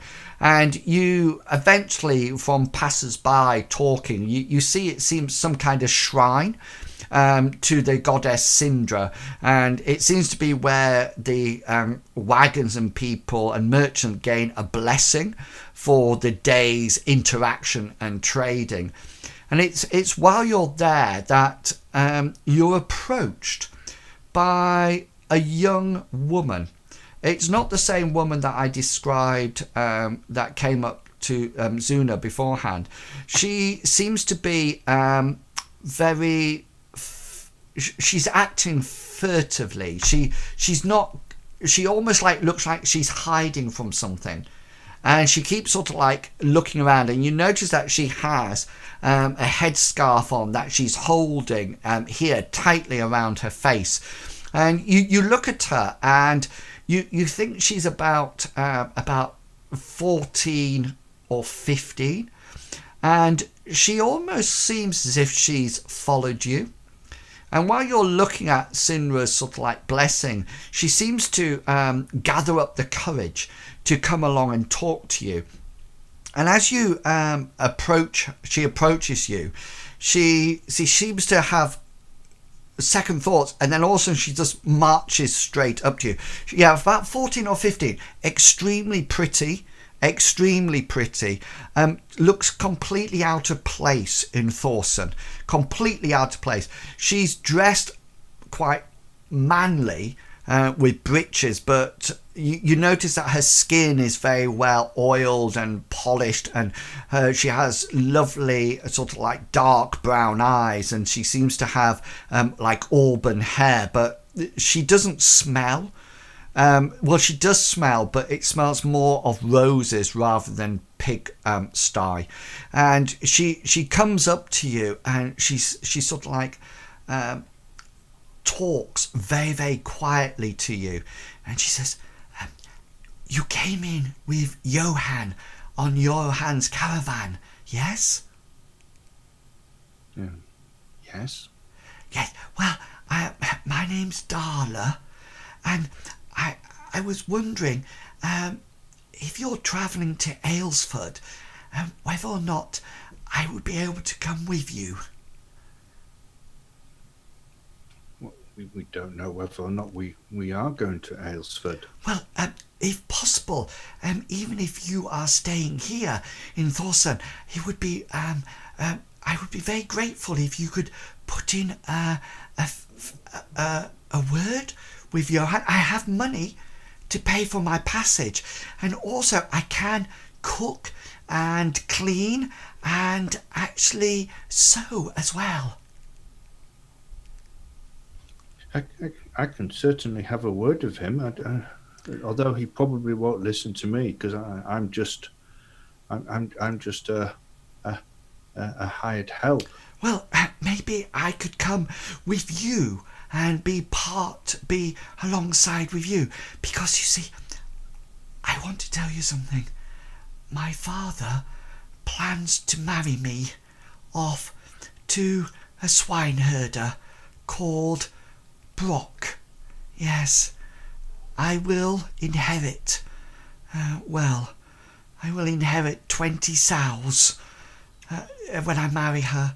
When I marry him, but sadly, Is that a good amount of sows? well, 20 sows is much better than one, but sadly, and she sort of like takes a bit of her scarf and dabs her eyes and says, unfortunately, I am not in love with Brock. I am in love with Davian, who lives in Aylesford and passed through Thorsen a year ago or so, and he said he would come back, but I know he won't be able to. He's a woodcarver and musician, and he swept me off my feet, and I yearn for him daily, and I just need to escape this place and travel to Aylesford, where I could be reunited with Davian and maybe live a much better life than a life with Brock and 20 sows. And we'll leave that scenario there. While we take our break, people, we were going to have a quick oh, sorry, I pressed the wrong button. Quick 10-minute break. We'll be gone. But please go away and stretch your legs. We will be back in 10 minutes and we'll see how things turn out in the 3 scenarios. And it gives the players a bit of time to consider what they're going to be doing and how they're going to do it. So we will be back in 10 and I will go to this screen.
let me press that button, that button, and that button. Yes, and we are back. Welcome back. We left the party in 3 different scenarios as they explored the village of Thorsen, which is a village that is really populated with people and pigs. It's a P&P rather than a B&B. People and pigs, and they're living in close proximity, and the smell actually sort of like pays witness to this. So far, the 3 scenarios are as follows. Hengist and Hasra have gone off together, cementing their relationship, and have come across what appears to be a pig rolling contest. They've both got 1 silver piece each, and so they're debating whether or not to come back 2 hours later, when Hengist is a little bit used to the smell, or whether or not maybe it is the time for Hasra to shine in just his loincloth as he rolls the pig. Bartleby, in meantime, was heading off to the candlestick maker to look enviously at candlesticks as they were made, and they were lifted out of hot wax, and the wax slowly dripped as it cooled. And he was approached by an old crone called Zuna, who has presented him with a choice. He can hand over his silver piece for his fortune to be told, 2 silver pieces, and he's allowed to have a potion of good fortune. And finally, Gulliver went round the town to suss it out and see what was what, and he came across a shrine to the trading human god of Sinra. And while he was there, he's been approached by a 14-year-old girl, very pretty, who wishes for Gulliver to have words with Johan, the leader of the caravan, to allow her to go with the caravan along to Aylesford. She does have money for her passage, and she can cook, clean and sew. And why does she want to do this? Well, it's because her father plans to marry her to a swineherder called Brock, and she is in love with Davian, who is a woodcarver musician who came through Thorsen a year ago, and she wants to go off and on her little pretty feet and head off to meet him once again at Aylesford. And she no longer wishes to marry the swineherder Brock. Okay then, so let's go back to where we started off. So we're coming back to Hengist and Hasra at the pig rolling competition. What would you like to do, both of you? Lump hefting, as it's called. Thank you. How do you feel? I mean, I know are you unwell still, or have you got used to this lovely country smell that we have here? I think you're just good. Nevis the blacksmith puts his arms together like that. That's when his biceps and his pectoral muscles, he can't get his arms any closer together because he's a big, huge guy. Perhaps, Hengist, if I try first, I don't know. I mean, I'm more agile than strong, so maybe I can find a way to roll this pig without lifting it, or perhaps, momentum. I don't know, momentum is a funny word, but yes. Maybe if I go first, use my silver piece, and then you wait for a couple of for a while till you feel your stomach being in control of itself, and your nostrils do no longer smell the smell of the animals, and you have a go. As you're sort of like talking and discussing it between yourself, there's obviously going to be a bout, and there's somebody who looks quite feeble compared to Nevis the blacksmith. His first name's Ben, by the way, and we just call him. Does he have a hammer? And he's sort of like it. What happens is that the pig lump is sort of like eating the thing, and all of a sudden the crowd start to count 3, 2, 1, and all of a sudden Nevis pushes the lump as hard as he can, and a lump sort of like topples over, and you see its little legs like this, and it going like that. It's not letting out this feeble. It's not grunting, yeah. And he's sort of like, and everybody's counting. They're going 1, 2, 3, and he sort of like lifts up and goes woof like that, and the lump goes splat, and mud flies out, and you can't see his legs now. And then he does it again, and they count over and over again. And just so you know, you figure it's a brawn roll to push it over, then an athletics roll to flip it. And he sort of like takes it to the other end, and he gets there on the count of 14, and Lee's poor lump on his back with his little trotters going, and they're sort of like 3 or 4 of them come back. Just out of interest, you think lump is probably size 24? He's not in height, it's just pure girth. Just on a side note, is the competition to flip it or just get it to the other side? You have to roll it. It's called lump hefting, or roll the pig. They just buy their food and throw it in. Yeah, you do notice that lump can't do anything. It looks like he's trying to scamper away, but even when his legs are on the ground, there's so much mud, you just sort of like see it like this, and then he gets flipped over, and everybody's sort of like laughing, and there's mud flying all over the place, and it seems to be hilarious. And Nevis does it first, and they sort of like count up to 14, and he gets it to the far end, and then poor lump is sort of like, there's about 3 or 4 of them, and they don't push him back, they sort of like grab him by his little trotters and put him and drag him almost like the more streamlined shape, and he's like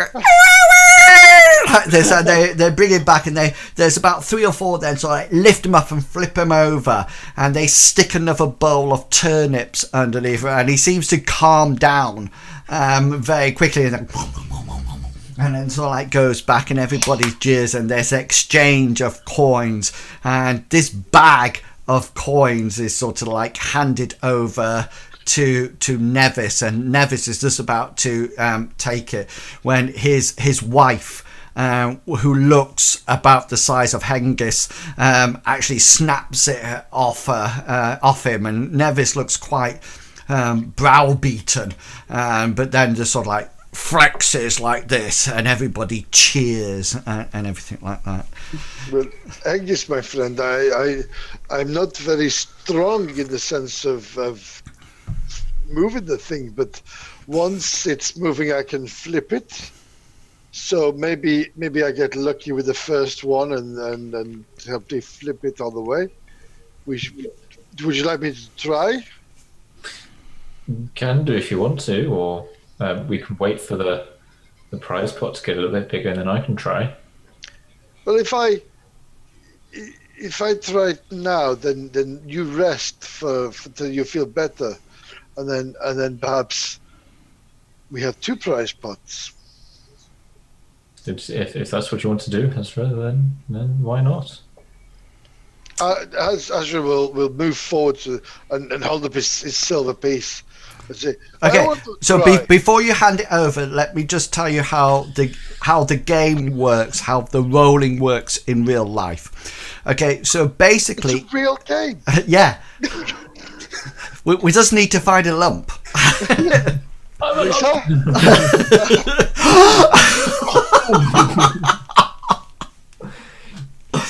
So what happens is that each lift and roll takes a brawn roll and an athletics roll. If you do it correctly, it will take 5 of these rolls, okay, so 10 rolls altogether, to get the pig to the other side. So it took the people counting up to 14 with Nevis, so you know that he failed some rolls. Does that make sense? Yeah, makes perfect sense. So basically what we're doing is that maximum of 10. Sorry, a minimum of 10, but whatever. Yeah. Yeah. So every time when you fail a roll, you just keep adding it, and basically you have to get there in 10 rolls, or well, you can't less. You know, well, it's be 14 or less, isn't it? Yes. Exactly. Or I mean, 13. Nevis might do it differently on a different one. You don't know, because he might be tired later on. Right. And can you see? So there might be some logic in waiting till the end. Yeah. But if you would like or to, he may have been a bit rusty at the start. First one's always a bit slow. Good point. So he might actually be warming up and getting better now. So, do you wish to have a go, Hasra? I do indeed. Okay. So, what we will do then is that remember, it's push roll. Push roll, so push roll, push roll, push roll. Athletics, broad athletics. Yeah. Okay then, and you only need to have it's just a standard roll. Yep. It's nothing more difficult than that.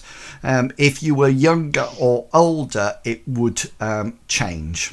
Okay, so you everybody gets really excited, and they sort of like see you there in what is your strength?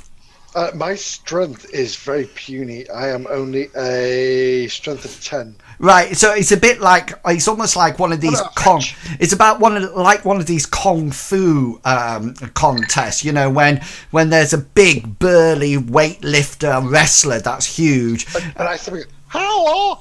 Yeah, and no, the hashtag racist. Sorry.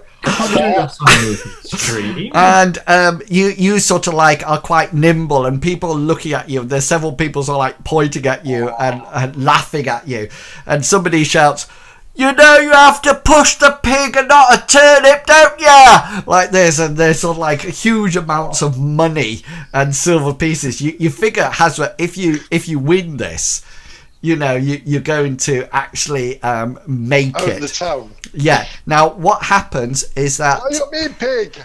What I do is that I roll a 1d10 and add it to 10. And that is how quick Nevis does it this time. Right. So, if he gets a 1, he's done it in 11 rolls. Yeah? So, it means he failed 1. And had to roll again. But if he gets 10, he 20 rolls. He took 20 rolls. Okay, and I'm not hiding it at all. I'm just going to roll it. Not either, are you? No. Bearing in mind that my brawn is 37. Right. So let's rock and roll. All you've got to do is get it. Push and roll 10 times. Okay, so I'll count how many rolls, etc. So you just need to roll. So here we go. So this is the first push. So this is a brawn. Yeah. So you sort of, do you wish to use luck? Yeah, I do indeed. Yeah. Yeah. Okay then. So you sort of like go at you. All of a sudden, lump go like this, and you just go like that, and it sort of like splats, and there's a massive cheer. So that is your push. Now you do your roll, which is an athletics. Yeah, flip it up. Oh, you are joking me. Do you wish to use luck? No. Okay then.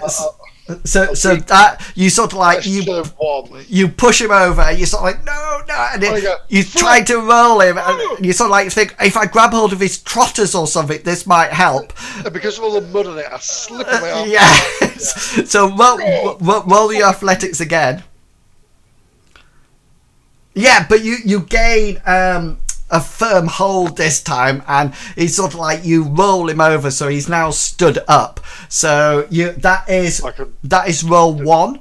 Turn 2. So you got 4 more, but you've taken 3 things. So this is number 2. So this is a brawn. Oh, yes, I'll use a point of luck as well, please. Okay, keep an eye on your luck. Yeah, That's my luck's all gone. Yeah, so you've managed to quickly flip it over. You sort of like catch the pig's momentum and flip it over, and you knock it over. And athletics. Oh, but That's one. No. You got no more luck. So next athletics. no. That's another one. So you've taken 6 rolls so far. Yes. Another athletics. Yes. Okay, so you've done 2 of them. Yeah, You've got you've got 3 more to go, and you've used up 3 rolls on the first one and 4 on the second roll, so you've had 7. Okay, you've still got 13. Okay, I've used 2 on that one there, 2 on that one there. So I've got 13. So I've used. so that's 2 brawn. 2 more. Yeah, I'm keeping it. So 2 brawn. That's a good brawn roll. So athletics now. Yes. Yes. Yeah. So right, hang on. So just to give you a running total, you've done 3 of the rolls. You've got another 2 to do, and you've taken 3, 7. You've taken 10. Yeah, 10 rolls. Okay. So you got brawn. you've got 2 more. So this is number 4, brawn. No. That didn't work. So another brawn, Brawn, which yeah. does work. So you're up to 12. And athletics. Here we go. Athletics. Oh Nope. no.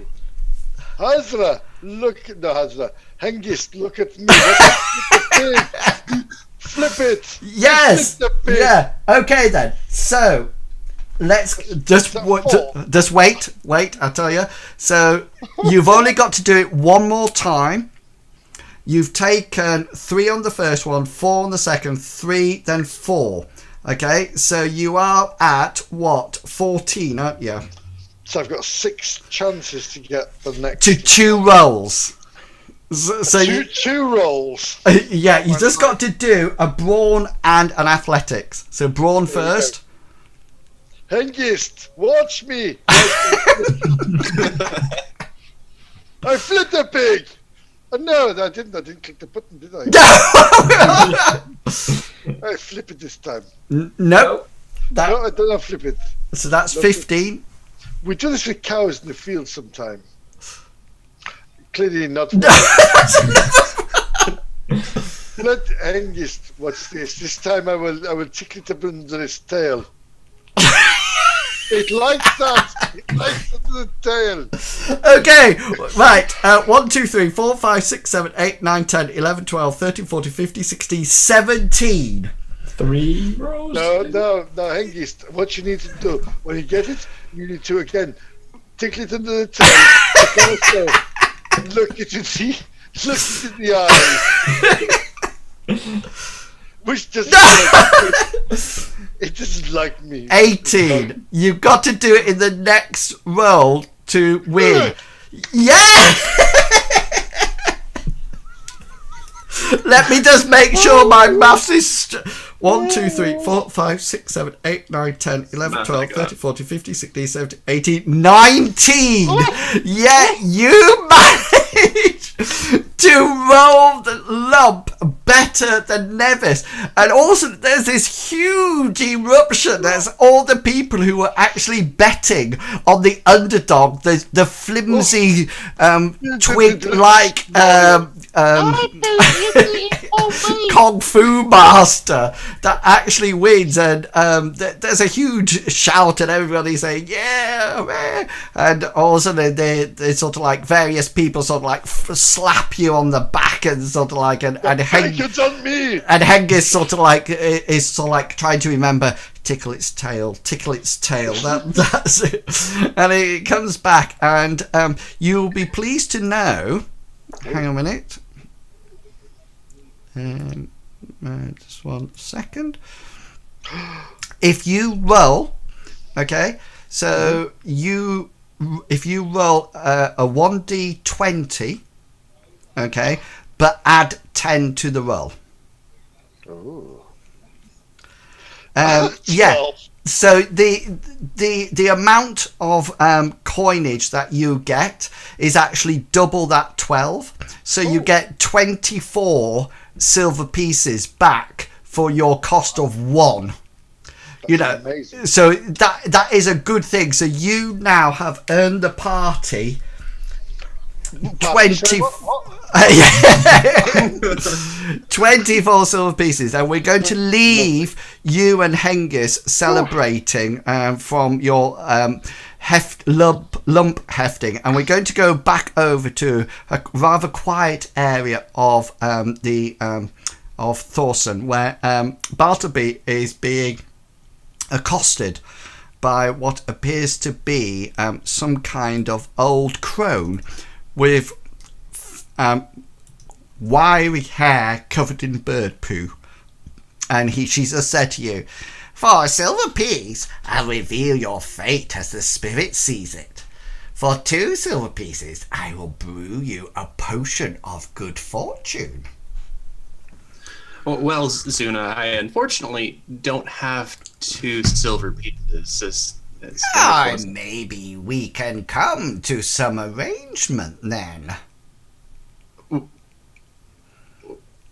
I'm not sure about that, Zuna, but I think I would like to hear what fortune you might have for me. But before I give you my only silver, how do you get these fortunes? The spirits speak to me in strange tongues. They whisper sweet words into my ears. They are here, all around us, listening and watching. Only they know the true answer to the future. Oh well, that's good enough for me. I'll take you at your word. I'll produce Cross my palm with silver. I'll give her my silver coin and say, my name's Bartleby Fumus, by the way. Your name means nothing. And she takes it and she bites it on her single tooth, and then stuffs it somewhere in, and she sort of takes your hand, and her hands are quite moist but gnarled, and almost it looks like it's sort of tanned leather. And she takes it and she closes her eyes. She goes, "Oh, the spirits whisper to me." And when she says whisper, a bit of phlegm jumps out onto your hand. She goes, oh, really? Oh, the spirits say you are on a journey. You are questing for great power. I see here on your hand, as she strokes it, that there is great power, and you are journeying to reach it, yes? Yes. Yes, the spirits know the answer to anything, but wait, there is more. I see the end of your quest. I see the end of your journey. It is sooner than you think. However, sadly, you die. And she sort of snaps her hand away, and she says, "The spirits have spoken. I have read your fortune." And she's almost tries to do a flurry of a bow, and she waits for you to say anything. I just kind of stare at her in a little bit of disbelief. Then I say, "Do the spirits know which way to go?" All roads lead to death. No matter which road, if we try to circumvent death or take a detour, we never will escape it. It's a host. It is there. Thank you, Medivac. It is there, lurking waiting, resting on your shoulder, awaiting its time to take you to your final place of resting.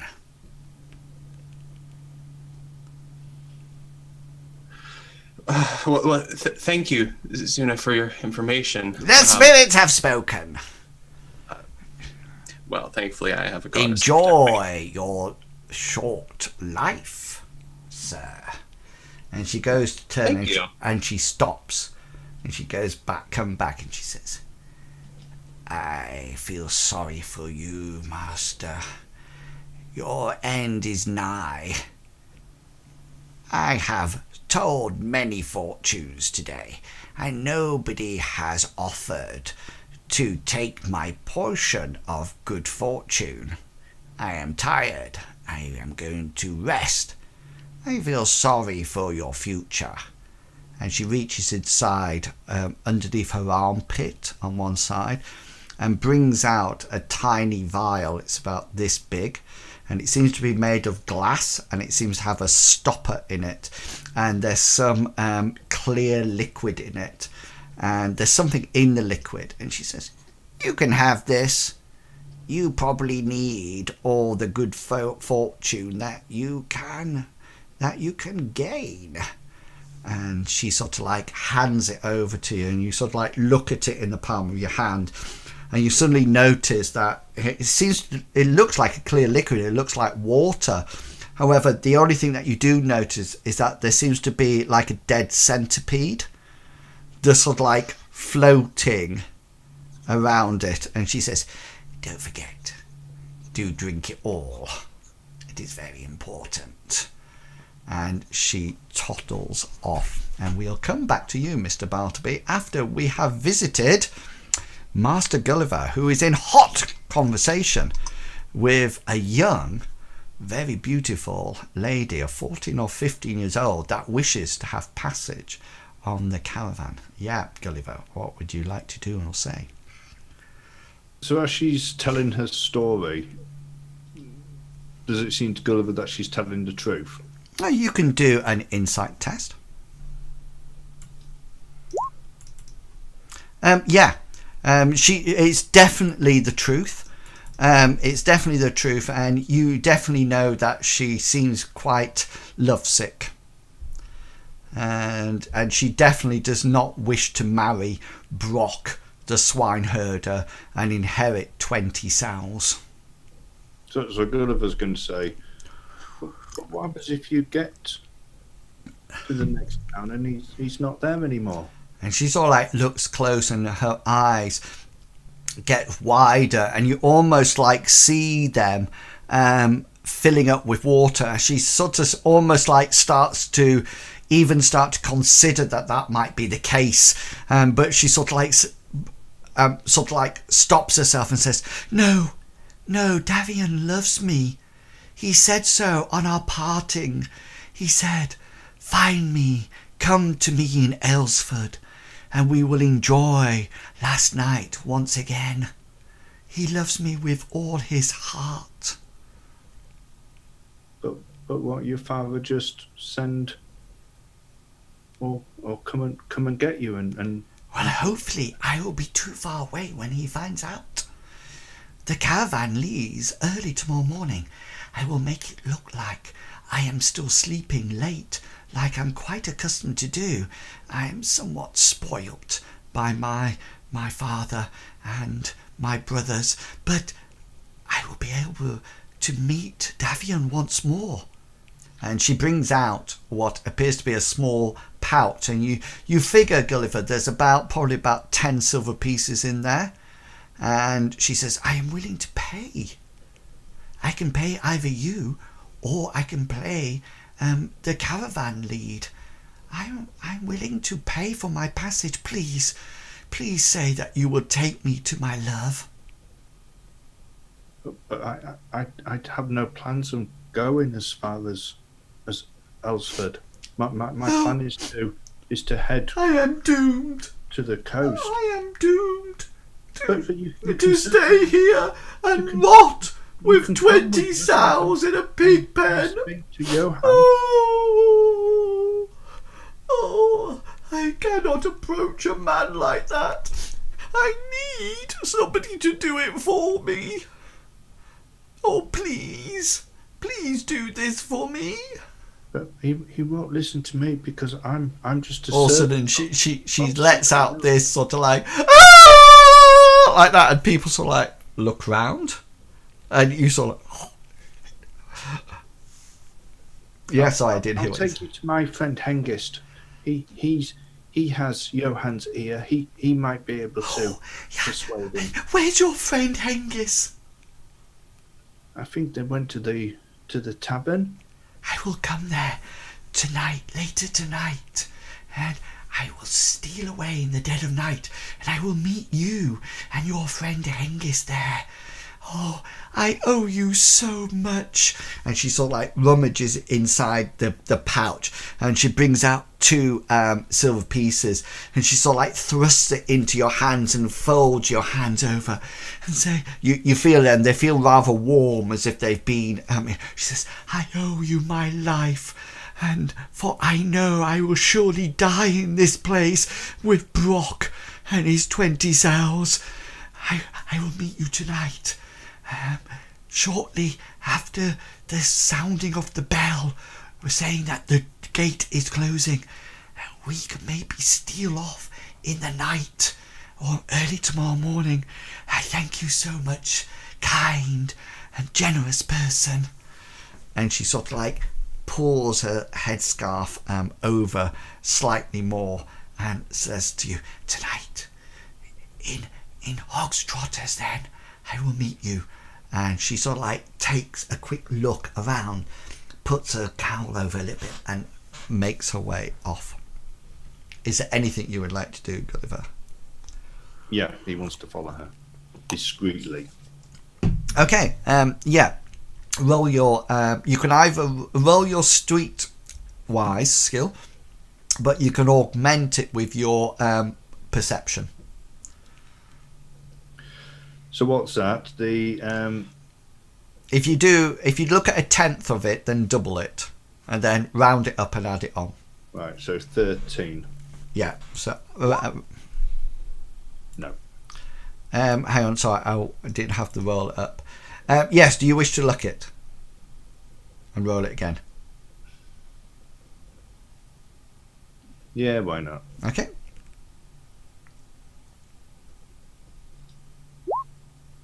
Yeah, and with the luck on your side, you manage to follow her through the streets, and you come to what appears to be what was my 12, 27, 37? Yeah, by 1, because I'm on hard, don't forget. I'm on... Oh, if you're on hard, what's your skill? My well, that was my streetwise, but my perception is 61, so I'll be adding 13 onto it. 13, so that'd take you up to 50, won't it? 40. Yeah, 40. No, yeah, that's fine.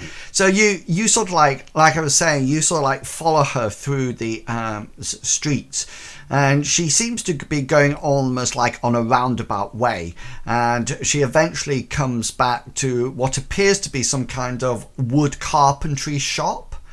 And you sort of like see her, and you notice that there's what appears to be her father stood at the gate of the doorway, and she sort of like comes up, and there seems to exchange some kind of discussion, and then you notice this rather slovenly person appears. He's about... You're probably about 5'9", weighing in at a good 16 or 17 stone. He's quite dirty. He doesn't look like he's washed at all. He has hair that has been cut round in a step, so it almost like looks like a mushroom cut straight round, and he sort of like looks at the Dala, and he sort of like produces what appears to be a flower of some description, but it looks almost like a wilted weed. and this is obviously you decide is Brock. And she sort of like takes it and speaks nicely, and then she seems to make an excuse about something and goes in, and she leaves Brock and her father talking at the side of the street. Back to Hasra and Hengist. Hasra, you've managed to clean yourself up a bit, and you've got 24 silver pieces. Hengist, that wasn't as hard as it looked. Once you get the momentum going, it sounds very easy. The problem is I'm covering all this pig poo. And by the way, that wasn't his tail that you were tickling, just so you'd know. No, that's what made him move so fast. That's why I said under the tail. Anyway, so just go with the flow, Hengist. Use the strength. But make sure you're feeling better now. Are you feeling better now? Have you acclimated? That's a wrong. Have you? It sounds like you're joking. Have you adjusted yourself to the smell? Oh, I hiccups now. I thought it was we were reenacting Star Wars, and they're going. Well, I was like, you can help me. Yeah. I can't say it now, doesn't matter.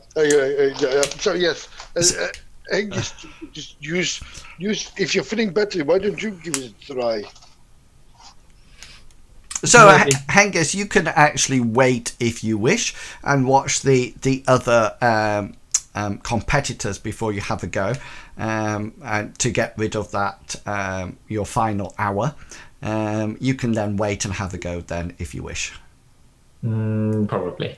Okay, so we'll come back in just 1 second as you waste away one of the hour, and we'll just go back to Bartleby, who is, you found the candlestick shop, and you're sort of like looking at the candlesticks fondly as they're made, and you still got this potion that seems to be it's only about this big with stopper, but it's definitely glass, which is quite unusual. It's not something that you've seen a lot. Well, I'll treasure that, but I don't know if I can enjoy candlesticks now being made. I think it might be best to wander off to a nice place to pray to Amriel for guidance in this troubling time. You can probably head off to Hog's Trotter and meet up with Bartleby, with Hasra and Hengist if you wish, or you can just sit on a street corner if you wish. No, that's pretty muddy here. You're right. After looking for a spot to sit down, I'm just gonna go there and see if I can get some quiet space. I take it that you're taking the potion of good fortune with you. Oh, definitely. I took that and put that in my pocket. Okay, I'm gonna treasure it. Yeah, cool. So you arrive back at Hasra and Hengist, and you see that Hengist is sort of like taking off bits of his armour and sort of any armour that he's got, and he's preparing himself for what appears to be a mud fight with a pig. And you sort of like look around, and Hasra sort of says, "Do not worry, he is very good. I have won." And he sort of like jingles a bag of coinage. It is easy. It is easy, Mr. Bartleby. But before you start, Mr. Hengist, what did you want to talk about your sister? He's not going to die on the pig, you know. I didn't mean to interrupt this conversation. You can go off to a corner. Fox trotters.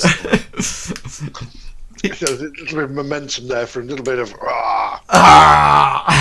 Okay, so you, Mr. Gulliver, you are stood listening to or watching an exchange across the road. Is there anything you would like to do? Can you get close enough to hear what they're saying? Yes. Make a perception roll for me. They seem to be talking about wedding arrangements. That's what they seem to be talking about, and how many people they're going to arrange, and it appears that the wedding is going to be in the next couple of days, and how excited everybody is and how wonderful it's going to be. And he sort of like the father starts to say things like, "I can't wait. We can have a pig every year on the festival day." And he's quite pleased that he's getting 20 sows out of this, and perhaps also a son-in-law as well. But they seem to be quite content and sort of like slapping each other on the back and having a laugh and things like that. What would you like to do? He'll carry on listening until they go, and then he wants to head back to the tavern. Okay then. So you sort of like carry on listening until they part their ways, and Brock sort of like heads off to what appears to be an outside pig pen with 20 sows, and Darla's father goes in to the shop, and you arrive at Hog's Trotters just when you see that at the same time as Bartleby arrives with his potion, and you see Hasra with this great coinage bag of coins, and he's quite sort of like cheering, and everybody's... Look at my loot! Yeah, people keep coming up to you, Hasra, and someone goes, well done, like that. It was nothing, friend. It was just a simple thing of brute force. And every now and then somebody grabs your wrist and sort of like puts it up and says, "Lump le Hifter champion," like that, and everybody keeps cheering, and some of them try to bend down and lift you up on their shoulders, but suddenly find that they can't, and they're sort of like, yeah, they sort of like head over, and Bartleby and Gulliver, you arrive as the match between Hengist. Are you going to have a go at Hengist?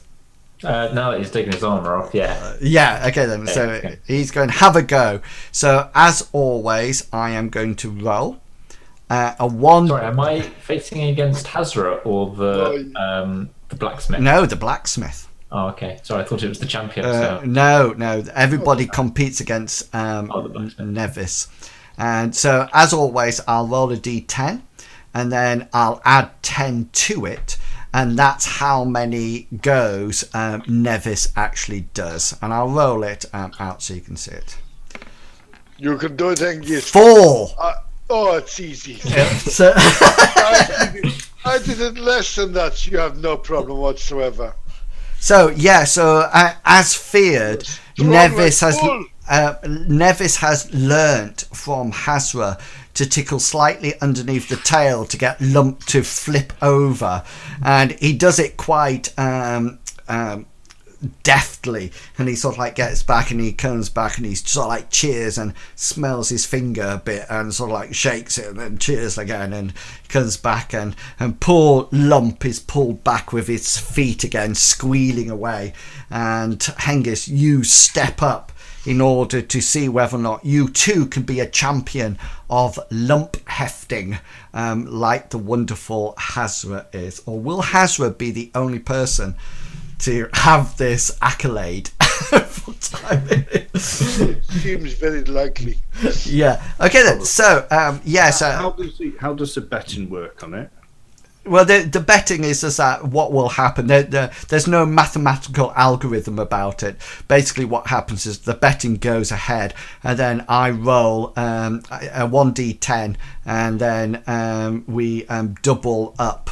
We add 10 to it, and then double it up, and that's how much coinage you get. So the other people in the tavern don't win anything if he. No, sorry, Gulliver. It's not that. It's not that. There's no sort of like set algorithm for it. So other people are winning, but it's not sort of like, oh, there's exactly 59.2 silver pieces here. Divide that by the square root of 144. All the betting just goes ahead, and then, just for ease, the winner rolls a d10, adds on 10 to it, and then we double it, and that's how much money they win, and then that's it. Okay, can I put money on then or not? you can put your money on if you wish. Yeah. Right. Okay. So I'll put a bet of 2 silver. The 2 silver coins. Okay. Yeah. So you're putting the money that Darla gave you on it. Yes. Yeah. Okay. Cool. Okay then. So Hengist. That Hengist doesn't do it. Yeah. That's cool. Okay. So Hengist, are you ready? And raring. Okay then. So what was the 14? Was the roll? Okay then. So off you go. Come on, Hengist, bring Hengist. Brawn is first. Good start off. Good, yes. 1. Very good. Oh! Tickle its tail. So that's Hengist is going nowhere near the tail. so that is What you do it. that's roll number 1. A brawn and an athletics done, and you're up to 2. Remember, 14 to beat. That's Do it, Hengist. yeah. That's 3 altogether, and the athletics. Pick it up. I need to re-roll that one. Yeah, so that's 1. Oh no, that's 2. No, do it, Hengist. Tickle the tail. Under it, put your finger under. Oh, that's under 4. So that's 1, 2, 3, 4, 5, 6, 7.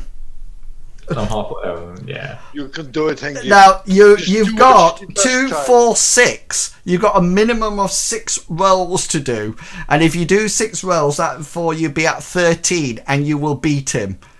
Okay, so this is roll number 3, brawn. Do it. Brawn goes. Athletics Strong. Like goes. Yeah. So now you at 9. Let me check. 1, 2, 3, 4, 5, 6, 7, 8. Yeah, 9. Yeah. Brawn Go is lower. good. Go lower than the Athletics tail. is good. So hang on. Wait. So I'm not hands away. so this. Okay then. Lift your So fingers. you've got 1 more brawn and athletics to roll, and then if you do, you're at 11. Okay. So if you do it in 2 rolls, you are the winner. If you do it in 3 rolls, you're drawn, and you roll a d10, add 10 to it, but you don't double it. Okay. Okay. And if you Goodbye, take more than that, then you lose everything, and that's it. Okay. Then, He's so. going to do it because he's like a big mountain man who was next guard. Oh yeah! With a critical. Well, wait. Oh! Hengist has to shout something and goes, Ex-God, Hengist! Best ever! Strong like bull. Oh, that's the most excitement I've had. Hengist, you should have stayed in the guard. Yeah, and you actually do it on 13 rolls. Well, Nevin sort of like slaps his feet. So roll a d10 then, and let's see how much money you get. Nevin's a bit crap, really, isn't he? Or was it roll a d10? Was Yeah. it plus anything or not? You roll a d10, and then it's just roll it, and then I add on 2. So add on, so that's 5, so that's 15. So you actually get 30 silver pieces back for your for you. Ezra fund. Yeah. So as soon as Hengist does this, gets the pig onto the other side, he's just going to throw his arms up, and then he's just going to run to Hasra, gives him a massive bear hug. And Oh, I thought you were going to run and slide along in the mud in some weird football celebration. Yeah, and Hasra comes towards you and lifts his shirt up over his head, and there's great cheering, and there's proclamations of the new lump hefting champions from the caravan, and they're sort of like hurrah, and there's great celebration, and the owner of the hog trotter actually says that you will have free drink and free food tonight for your Just 1 second. Drink or drink? Dex. No, yeah, everything's on the house, and they're looking forward to you for staying some time, and maybe either you hear somebody say, shout out, "That's the end of Nevis now. These two people are the best ever. They're going to be the new lump hefting champions of the world." We like to chuck your pig. And you sort of like get swept along inside into the hog trotter, mud and all, and sort of like taken along and sort of like sat down in the chairs, and there's sort of like tankards of ale sort of like brought to you, and what appears to be some kind of stew, and what appears to be like dumplings or bread on it, and there's much merriment, and there's sort of like lots of patting on the backs and well done, lump hefting champions, and you both sort of like think, yes, you know, this is We've made it. This is our life. We have made it. Yeah, and you've both now actually got a new passion.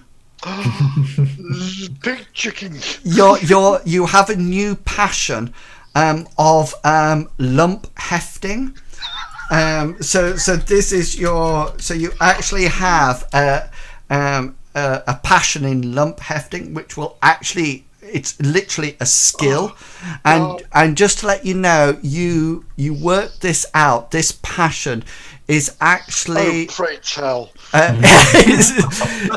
No, don't. Is actually you actually combine together your strength, dexterity, and size. Okay. Alright. So we go for modify. Cool. Third. Oh, we do done. So that if you add those three together, that is your skill for lump hefting. So what was Better I going than to most of my skills put together. Strength, dex, and size. Dex and size. Fantastic, thank you. So what skills do you have in lump? 10, 13. 42. 42. I have 10, 20, 36. 36. So you have those passions. So, you know, you can use them maybe in other competitions. You know, news will spread about your lump hefting prowess. You know, and probably you look over, you notice that Bartleby is actually writing a song already to sort of like play in his bardic tradition. Yeah, so you're all now together in the hog trotter, and Hasra and Hengist probably share some of their food, Bartleby, with you and Chug, and you Chug. I'm sorry, Gulliver. You actually notice that Hengist actually has your two silver pieces that Darla gave you. He's actually got those now as part of his winning. And you sort of like settle down. And it's at this point that... While we're eating, Gulliver wants to tell about his encounter with Darla. Yeah, and cool. Say to Hengist that he gave Darla his name because with him only being a trying to pretend that he's a almost like a helper, it would be better coming from him as his owner to whether or not he should approach. Yeah. Hengist isn't your owner. So, Hengist, Gulliver tells you about what's happened with Darla. So, all that information that you heard me saying to Gulliver, you now have that information, and that Gulliver has sort of like put it over into your court, so to speak. Do you mention about the two silver pieces, Gulliver? No. No. Okay. So that's you have that information now, Hengist. Right? What would you? No, like? actually, yes, I will mention about it. Okay. Yeah. So you have that information. So yeah. So what do you say at the end, Gulliver? How do you sort of like? And then I'll say, and she's going to be coming here later on to see whether or not she can travel with Johan to the next town. Well, we can talk to Johan later when he arrives after his day of trading, and sure she'll be able to join. Cool, and you sort of like all sort of like cheering, and Bartleby and Gulliver, Hengist and Hasra, you don't notice this because you are the lump hefting champions at the moment, and everybody's sort of like crowded. In our glory. Yeah, and you actually see that you've got several tankards lined up of beer and ale, and people are just sort of like keep lining them up over and over and over again. But Gulliver and Bartleby, you see something in the tavern. And the tavern, just so you know, is almost like a spitting image of minus the big boar. Is roughly the spitting image of the Wyvern Inn. And you probably think that it's sort of like being almost like a prefab place, that they're obviously it's the same realm and people are just sort of like making it all the time. The only difference is that there's no doors, everything's open plan, and there's loads of people, and most of them are cheering Hengist and Hasra. But Bartleby and Gulliver, you do notice somebody sat over in one of the corners of the tavern. He seems to be at a table by himself, and he seems to have a tankard in his hand, but he seems to be sort of like drawing his finger round the top of it, and every now and again he goes to drain it, but you think there's probably nothing left in it, because he keeps sort of like going to drain it and then tips it right the way back, then looks at it and then sort of like puts it back, and he's just sort of like this, and he sort of like puts his head down on the table, and he's looking quite forlorn. I'm gonna make my way right on over to him. That seems like somebody that I can help. Yeah, and he's sort of like he's just sort of like he looks up as you come across. Wait, can I look back about like halfway through, make sure Gulliver's following? Because I could see Gulliver also saw him, yeah? Yeah, is Gulliver going as well? Was apart from him sort of like looking a bit melancholy and maybe not wanting to buy another drink, Yeah.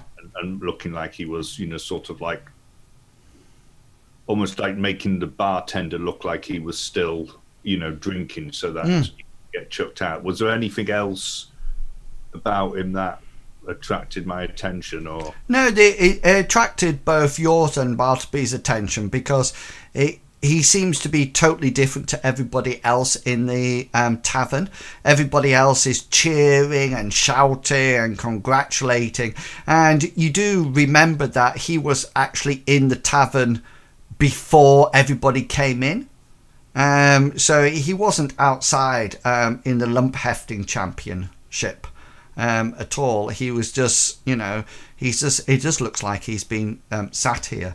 So is Gulliver going across with Bartleby or not? No, he won't. He'll continue sat where he is. Okay then. So Bartleby, you head across to this rather depressing looking man. What would you like to do or say? I'll just be all presumptuous and walk up to him and say, "Hello there. My name's Bartleby Fumus. You look rather downtrodden. You mind if I take a seat here, friend?" He says, "You might as well. My name's Glun. Glun, not Glum. Glun." Do you get called Glum a lot? Might as well. Why is that? Just things are not going well. Things are not going well at all. In what way? Your pig's dying? No, but there probably soon will be. I don't know how I'm going to cope all by myself. And the pigs. And looking after myself. I will just drown my sorrows in ale. And wait for Sinra's blessing of death to come and take me. Sindra gives blessings of death? What kind of goddess would do that? She's probably laughing at me now, knowing that I'm doomed to fail. There's no way out. Well, I'm not sure I follow. Something bad is going to happen to you, or has happened to you, Glenn? Well, they've left. They've Who's left. And they've left me to cope with the pig farm and myself and look after me. And she said I could do it, but I've just been sat here all day, listening to everybody having a wonderful time, cheering and drinking. I've just been drinking. Well, it does seem like your current situation is headed in one direction, Glenn. Down. And indeed, but I could offer you a potential fix if you're willing to let me pray for you. Well, can you bring them back? I don't know if I can bring them back because I don't know who they are. Are these people who traveled away, or are they? My brother, Dake, and my lovely friend, well, my friend, his wife, Matilda. They left. They travelled north. They left me this morning. They're going to a hamlet, Aylesford. And they just left me all by myself. They're not coming back? I know. They're going to start their own pig farm up there. That's... I wanted to say something to them, and now I'll never be able to say it. Well, Glenn, I'm heading up to Aylesford soon. Perhaps I could search them out, see if I can deliver your message. Maybe convince them to come back down here. You would do that for me? Oh, absolutely. You would do that for Glum the swineherder? Well, I mean, it doesn't really matter what your profession is. My goddess doesn't judge. The message is so simple. I know nothing can come from it, and I know it won't make any difference, but I just wanted you to tell them both that I love them both. You see, we left on a rather argumentative note, and I'm worried that that's how they're going to be remembering me. Just say I love them, you both. Say from Glun, they'll know. There's no other Gluns here. There's only me, Dake's brother, and he's my best friend Matilda. Would you do that for me? Have you told him your name, by the way? I can't remember.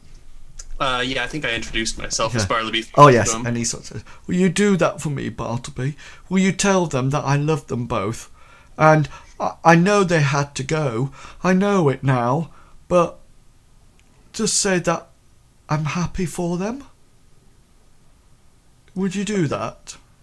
I absolutely will. And I want to put my hand on his shoulder and say, in the meantime, I'm going to give you the energy to go on. As you know, I will bring this message to him. He says, I can pay you.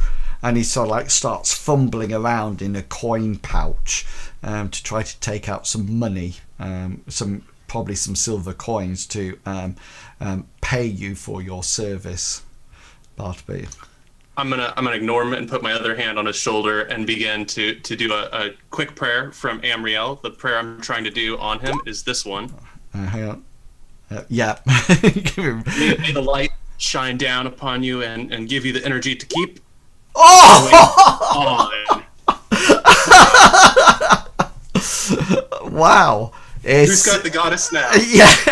Well, we've got two. We've got two lump hefting champions, and a thesis giving critical blessings of vigor. That is amazing. Yeah, and he sort of like you sort of like cast the spell, and you do notice that he almost like perks up, and he sort of like says, you know, I'm going to make a good go of this farm.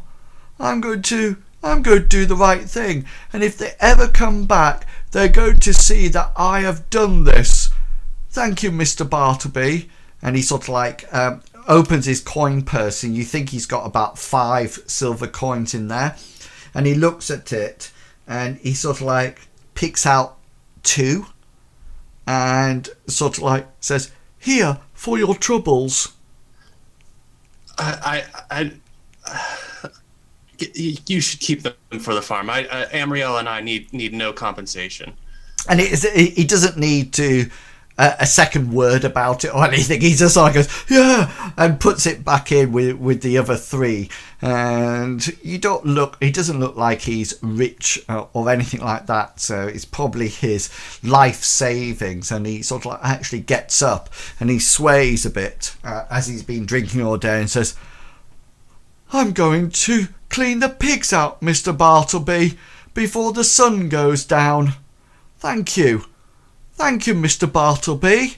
And he sort of like goes out and says, almost like cheers goodbye to the barkeeper, who's sort of like still spitting into pewter tankards and wiping them with his greasy the rag. And he sort of like goes out, and you return back to your table where the merriment is still going on. And Hasra and Hengist, you've can you both make for me? Can I just stop you there? Sorry. Lump Hefting Champion 1 and Lump Hefting Champion 2. Yeah. Well, Lump Hefting Champion 1, as in he did it in less rolls. I did it first. I showed you the way. Yeah. I showed you how to do it with a little tickle under the tail. I didn't tickle under the tail at all. I'm sure you did. Yeah, so you sort of we don't let's not go down this. Don't do it. So what happens is that you sort of like you're busy drinking and enjoying yourself. So can you just roll for me your endurance rolls, both of you? There's no bonuses or anything like that. Nice. So you both succeed, and you sort of like drinking this ale back, you know, and you're drinking quite a lot of it. I just need to. When Bartleby gets back, Hengist is just gonna sort of like, but without even looking up to see if it's Bartleby, he's just gonna offer him a tankard, assuming that he's going to take it. You can now use the title Lump Hefting Champion 1. If you go to the drop down menu, you should be able to see it. Can you see it?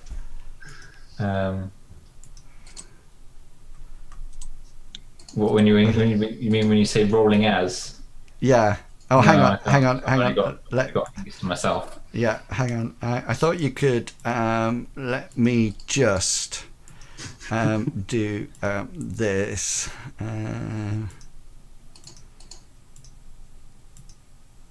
Can you hang on? I'll work on it. Can you see it now in the drop down? Oh!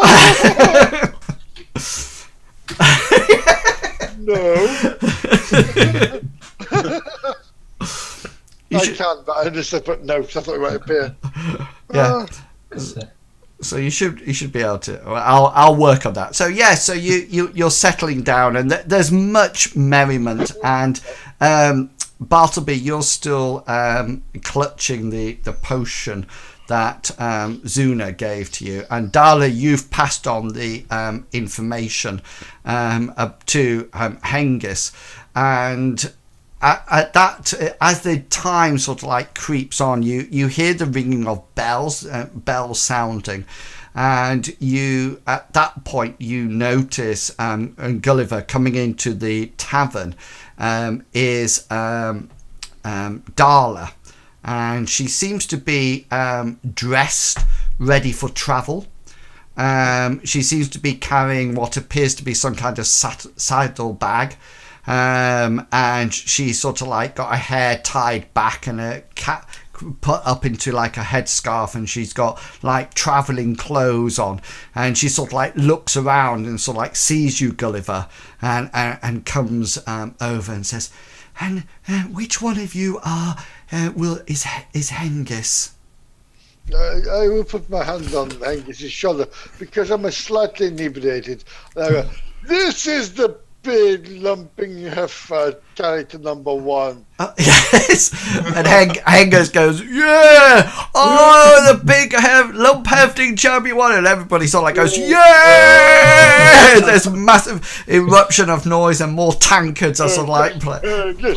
Yeah, there's a chant, and everybody sort of just, and she says, your friend here tells me that you can get me passage on Johann's caravan. Yeah, no, good. Yes. Gulliver mentions that you. Yeah, you probably agree with everything at the moment, Hengist. You know, because you're slightly intoxicated now, and you sort of like say, "Yes, come with us on the caravan." You know, and Hasra sort of like says, "Come, have a seat with us. Join our group." Yeah, and here. And she sort of like sidles in between you both, trying not to touch anything, and sort of like Bartleby sort of like gives her almost like a little bit apologetically gives her stool to sit on, and she sort of goes, "Thank you," and she sort of like sits like this. She seems to be keeping her head down, sort of like shielded by you. Are you troubled, young lady?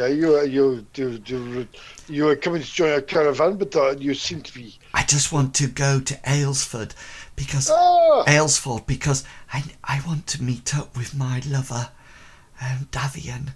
He's a carpenter. He works wood and sure he does. And magic for me. Many back. Well, it's one of those things where do you know who he really is? Is that what he told you? Have you met this man before? You've been with him in a relationship for a long time? We're in love, Mr. I don't know your name, but if you're... My name is Hasra. Mr. Hasra, we're in love. Not me and you understand, but me and Davian. And I'm going to be coming with you on the caravan, and soon I will be in his arms once more, and we will be together, and I will not be with the awful Brock, the swineherder with 20 sows. I can purely understand that, my dear. Well, what we can do is, if it's all right with Mr. Hengist here, I don't want to speak out of turn, but if you can come with us to the next town, then perhaps we can see if this person is right for you. I'm so great. I can cook and sew, and I can pay for my passage. And she seems to have, she says, I've already given a small sum of money for Gulliver's help beforehand. You met Mr. Gulliver already. Yes. Perhaps if you can cook and you can sew, maybe you should spend some time, because Mr. Gulliver is our camp cook.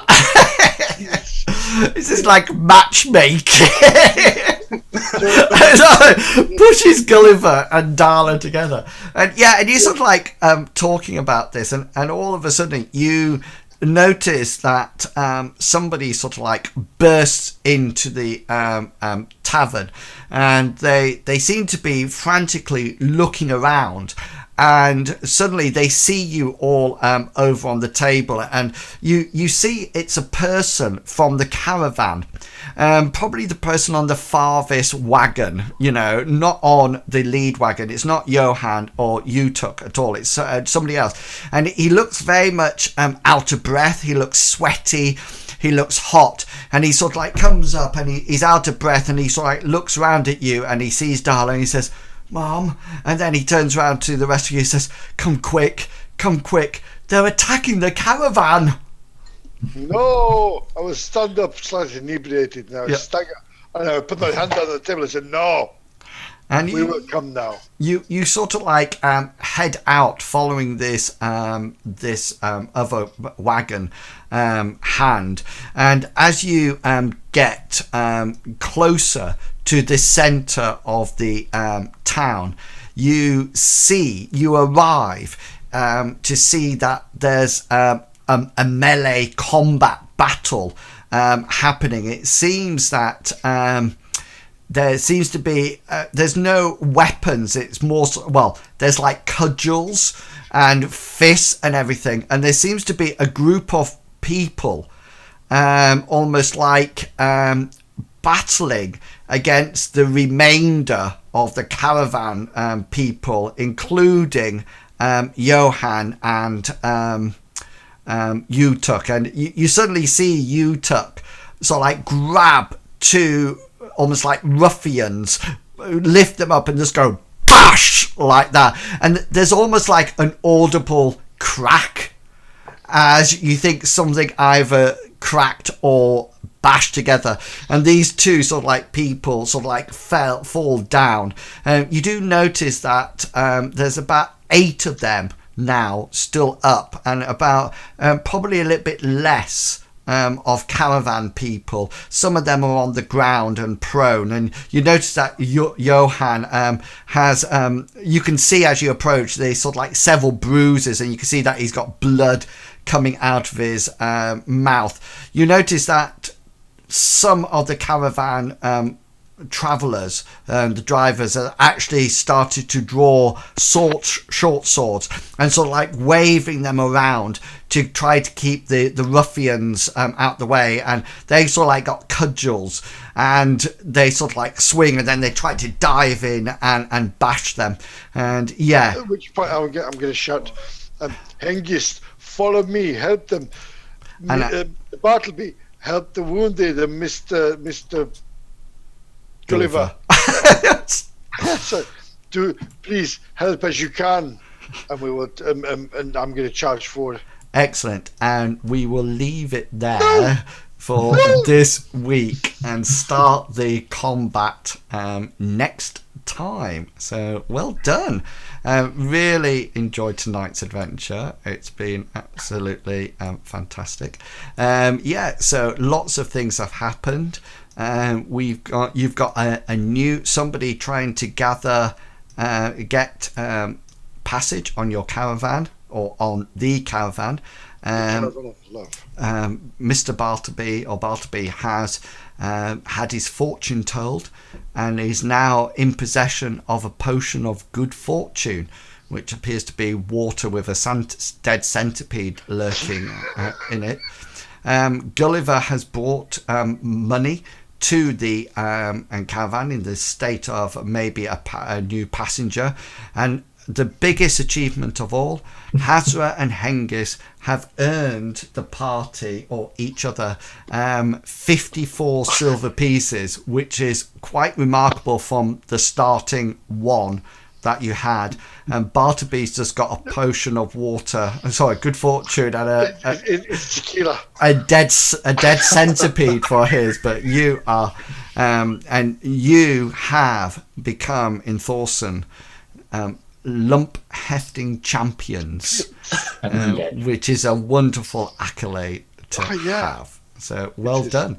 And we will pick it up next Thursday, when we'll start off with some combat as you try to protect the owners of the caravan that you have been travelling with.